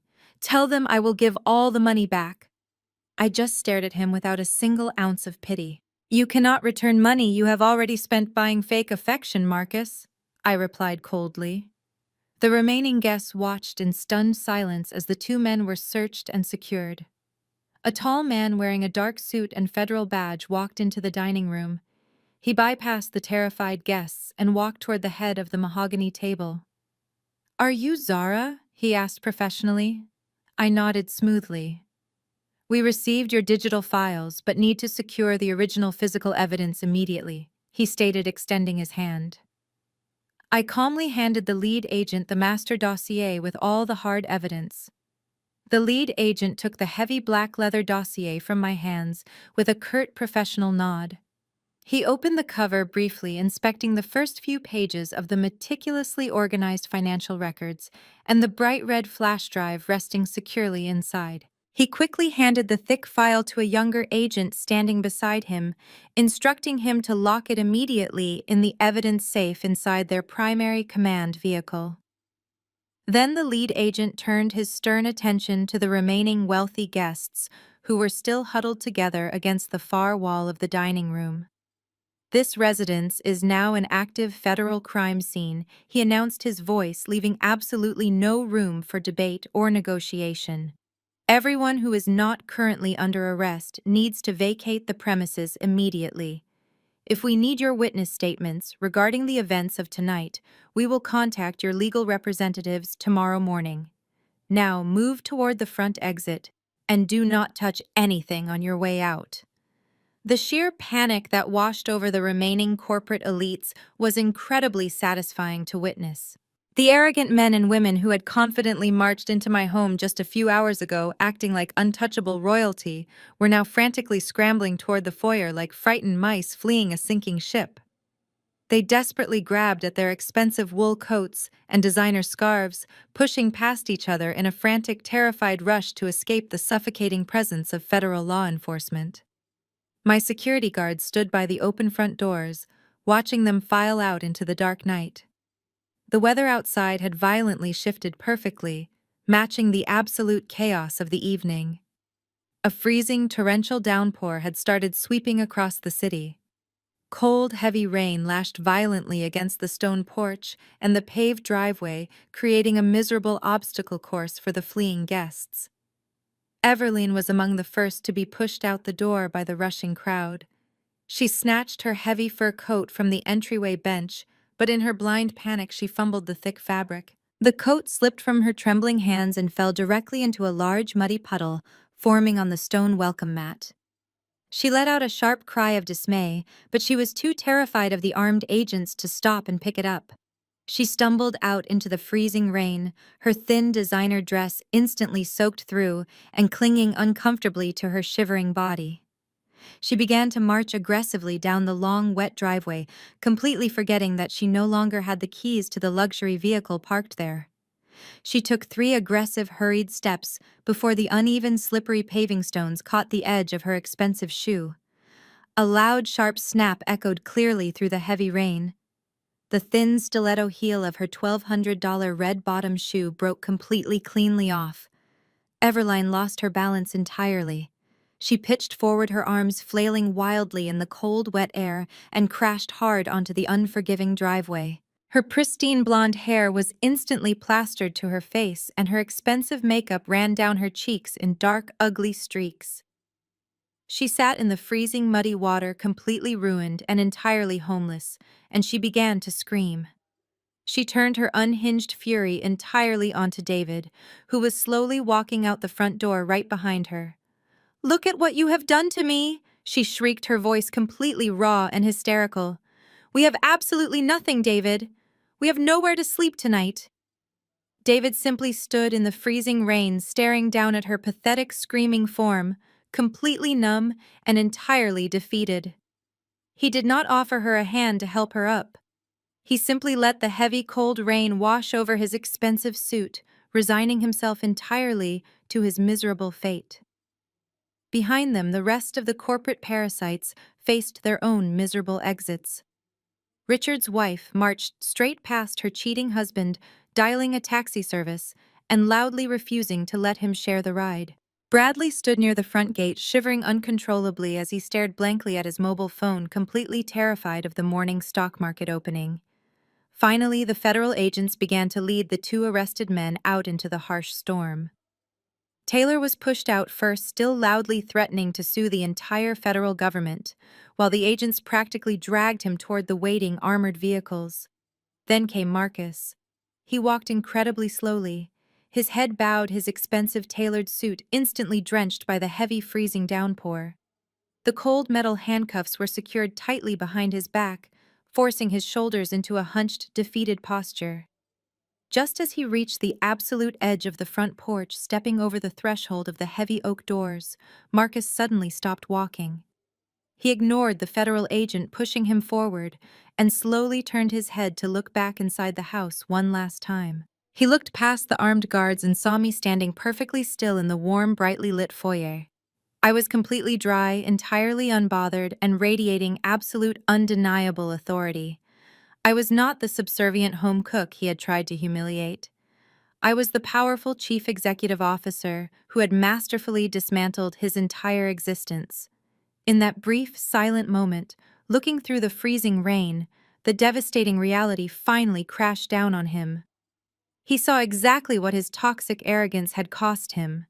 He realized with absolute crushing clarity that he had thrown away a brilliant, powerful queen just to chase the empty applause of people who were currently screaming in the mud.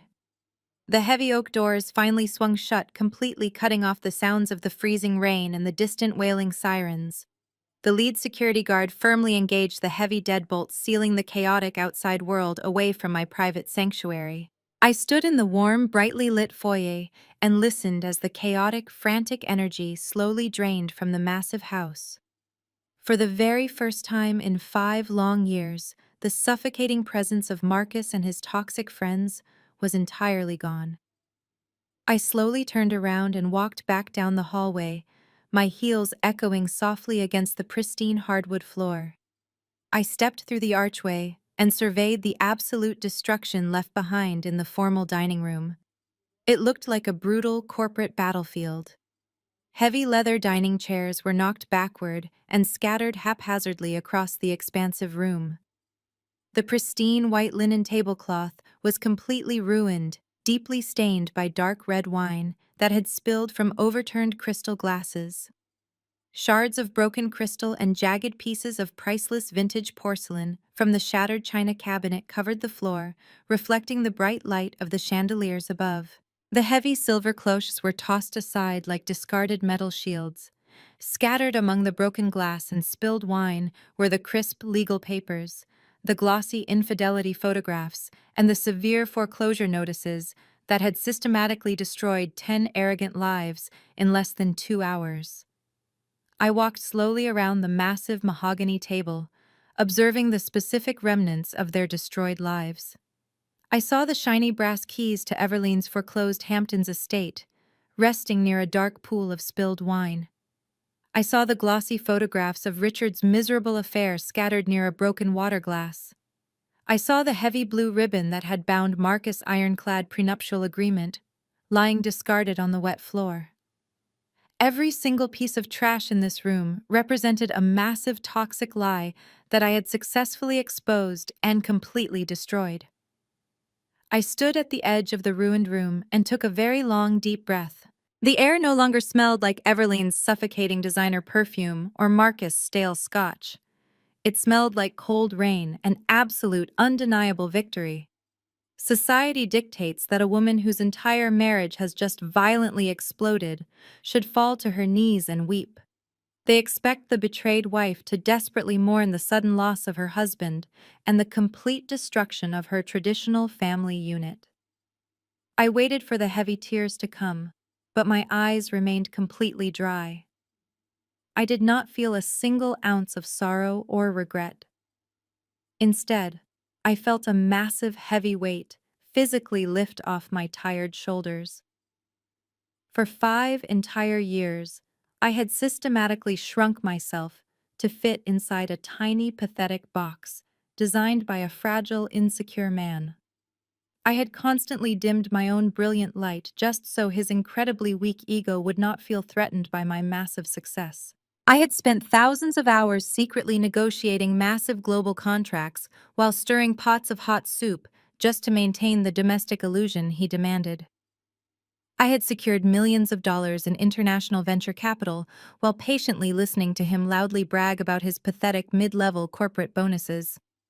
But the exhausting theatrical performance was finally over. The heavy, suffocating mask was permanently off. I looked at my reflection in the dark window pane, and I saw a strong, resilient black woman who had survived incredible emotional abuse and emerged completely victorious. I had successfully protected my grandmother's legacy and built an empire that no arrogant man could ever take away from me. I was no longer Marcus' obedient little wife. I was the chief executive officer of Apex Holdings, and I was completely untouchable. I did not have to hide my immense wealth, my ambitious drive, or my ruthless corporate intelligence ever again. The massive burden of protecting a corrupt, cowardly man was entirely gone, leaving behind a profound sense of absolute peace. I was finally completely free to exist exactly as I am. The lead security guard stepped quietly into the dining room, carefully avoiding the broken glass on the floor. "The perimeter is completely secure, Madam CEO," he reported, his voice highly respectful. "The federal agents have left the property, and the unwanted guests have entirely vacated the private neighborhood. Do you want us to call a professional cleaning crew to handle this terrible mess tonight?" I looked around the destroyed room and slowly shook my head. "No," I replied, my voice echoing calmly in the quiet space. "Leave the mess exactly as it is for tonight. I want to look at it a little while longer. You and your men did an absolutely flawless job this evening. You are all officially dismissed until tomorrow morning. Please go home and get some well-deserved rest." The large man gave a crisp, respectful nod and quietly backed out of the room, leaving me entirely alone in my massive house. I walked slowly toward the head of the mahogany table, stepping carefully over a discarded silver cloche. I reached my designated seat and looked down at the polished wood. My mobile phone was resting right next to the empty black leather folder. The screen suddenly lit up, illuminating the dark surface of the table. A new text message notification appeared on the glowing screen. It was from my lead corporate attorney, Ms. Sterling. I picked up the phone and read her brief, concise message. "The massive acquisition paperwork has been successfully processed, and the executive board has been completely notified," she wrote. "The commercial real estate firm is officially yours, Zara. What is your first order of business?" I stared at the glowing screen of my mobile phone for a long, quiet moment. My fingers moved swiftly across the digital keyboard. "Fire the entire executive board first thing Monday morning," I typed back, sending the definitive message into the digital ether. I locked my phone and slid it deep into the pocket of my tailored dress.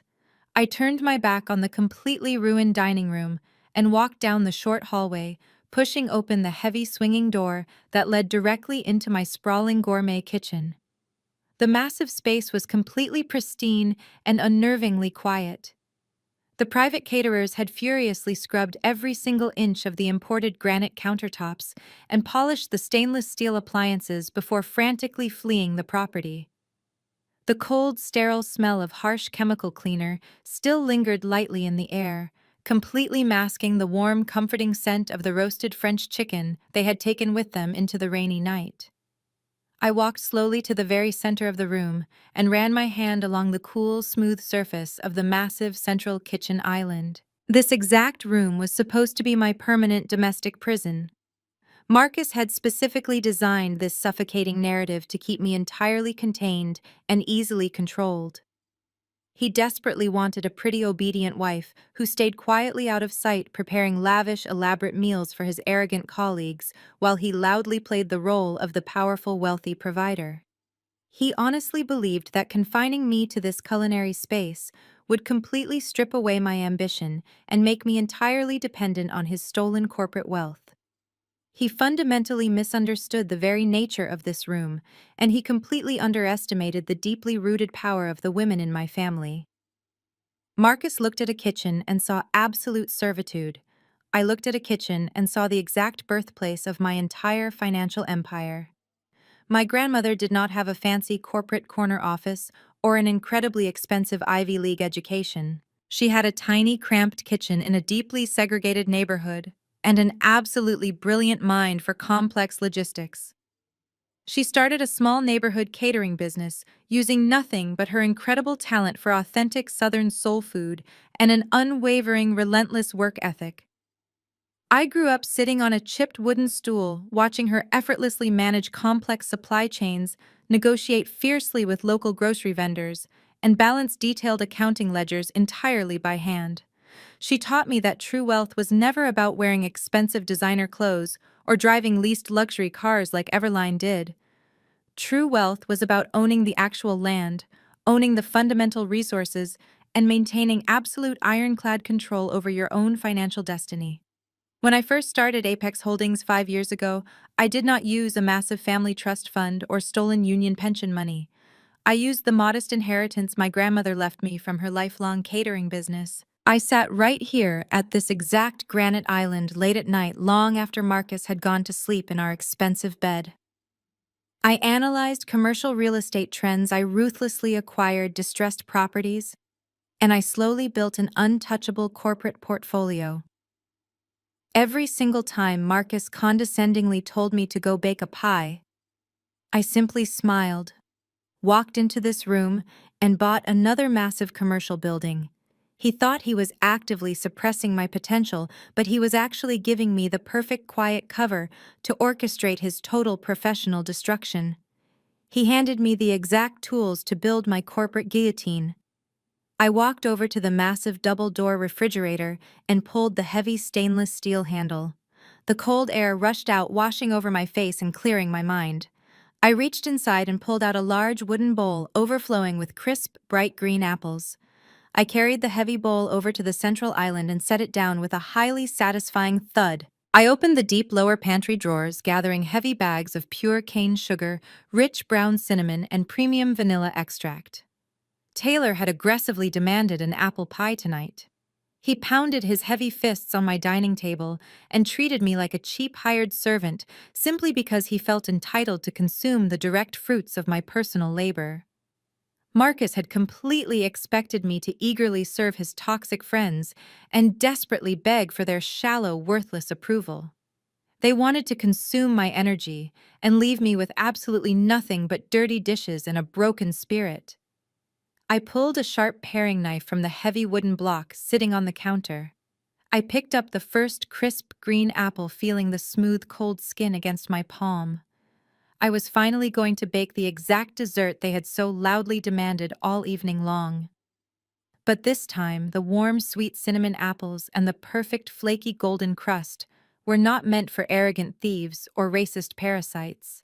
I began to carefully peel the apple, watching the thin green ribbon fall onto the granite counter. I was baking this pie entirely and solely for myself. The kitchen quickly filled with the rich, intoxicating aroma of brown sugar melting slowly into sweet cream butter. I folded the heavy spiced green apples into the delicate flaky crust, crimping the edges perfectly, just like my grandmother taught me so many years ago. I slid the heavy glass dish into the hot oven and simply waited. The quiet, steady hum of the expensive appliances was the only sound left in my massive home. There were no barking orders demanding immediate service. There were no condescending remarks about my cultural heritage or my intelligence echoing loudly from the dining room. There was just pure, unadulterated peace. When the oven timer finally chimed, It sounded exactly like a beautiful victory bell. I pulled the golden bubbling pie from the intense heat and let it cool on the granite counter. I cut a generous, thick slice, placing it carefully on a pristine white porcelain plate. I grabbed a heavy silver fork and walked slowly out of the kitchen, leaving the rest of the dessert behind. I walked through the quiet living room and stepped up to the massive floor-to-ceiling windows that overlooked the glittering city skyline. The freezing torrential rain was still falling heavily outside, blurring the bright neon lights of the downtown financial district. I looked out at the towering glass skyscrapers piercing the dark night sky, knowing that my holding company now legally owned several of those exact massive buildings.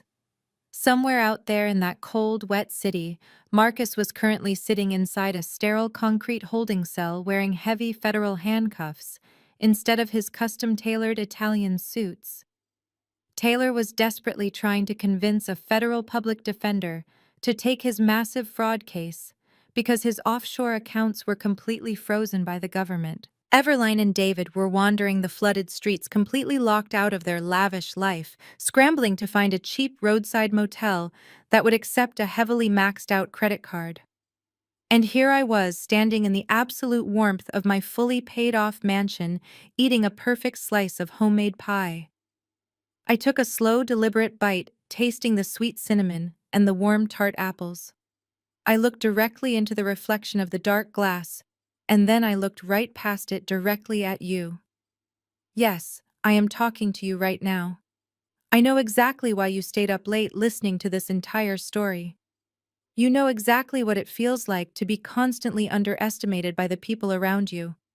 You know what it feels like to sit quietly in a crowded room while arrogant people loudly take all the credit for your brilliant ideas and your exhausting hard work. You have smiled politely while toxic relatives or entitled bosses talked down to you, treating your very existence as an incredibly convenient stepping stone for their fragile egos. Society constantly tells women to be loud and aggressive if we want to be heard in this world. They tell us to fight every single petty battle and fiercely defend our honor against every tiny insult thrown our way. But I am telling you today that true absolute power does not ever need to scream to establish its dominance. True unstoppable power moves in absolute total silence. When they try to force you into a tiny, insignificant box, you do not argue with them. You simply nod, you smile, and you quietly buy the entire corporate building that houses their precious little box. You must use their massive underestimation as your ultimate camouflage. While they are busy laughing at you and mocking your quiet nature, you must relentlessly build your empire in the deep shadows. You gather your resources, you secure your complete financial independence, you read the fine print on every single contract, and you carefully lay all the traps. You never have to loudly announce your brilliant strategy to a table full of parasites. Let your undeniable massive success be the absolute loudest noise in the room. Let your heavy bank accounts, your legally binding ownership deeds, and your unshakable peace of mind be your ultimate devastating revenge. When the time is perfectly right, you simply lift the silver cover and let them completely choke on the absolute reality of their own toxic actions. Marcus and his parasitic friends walked into my beautiful home tonight, fully expecting me to bow down and serve them another delicious plate of total submission. They wanted a meal. I gave them a feast of consequences. Happy Women's Day. If you enjoyed this story of absolute corporate revenge and silent feminine power, do not forget to hit the like button right now. Share this video with a brilliant woman in your life who absolutely needs a quick reminder of her immense, unstoppable power. Make sure you subscribe to the channel and turn on all notifications so you never miss another story of sweet, absolute justice. Leave a comment down below and tell me exactly how you are building your own silent empire this year. Would you like me to write another story, exploring the next chapter of Apex Holdings?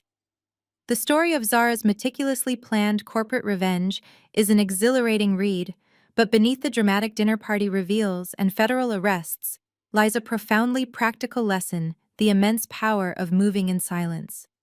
Often when we are underestimated, marginalized, or belittled by those around us, our first instinct is to loudly defend our worth. We want to argue to prove our detractors wrong and to demand the respect we know we deserve. However, this narrative beautifully illustrates that you do not always need to scream to establish your capability. In fact, other people's underestimation can serve as your greatest camouflage. While Marcus and his toxic friends were busy feeding their fragile egos by forcing Zara into the role of a subservient home cook, she was using that exact cover to build a multi-million-dollar empire. She didn't waste her energy fighting their petty daily insults. Instead, she channeled her brilliance into tangible, undeniable success, reading the fine print, securing capital, and outmaneuvering them in the real world. By the time they realized who she truly was, they were already caught in her trap. Her success spoke much louder than their arrogance ever could. The core takeaway is to stop seeking validation from people who are fundamentally committed to misunderstanding you. True empowerment comes from recognizing your own worth and doing the quiet, relentless work required to build your own solid foundation. When you are deeply rooted in your own reality, the arrogance of others becomes a weakness you can outgrow, rather than a cage that confines you. Let your tangible accomplishments be your absolute loudest statement. Take a moment today to identify one area of your life where you can stop arguing your worth and start quietly building it instead.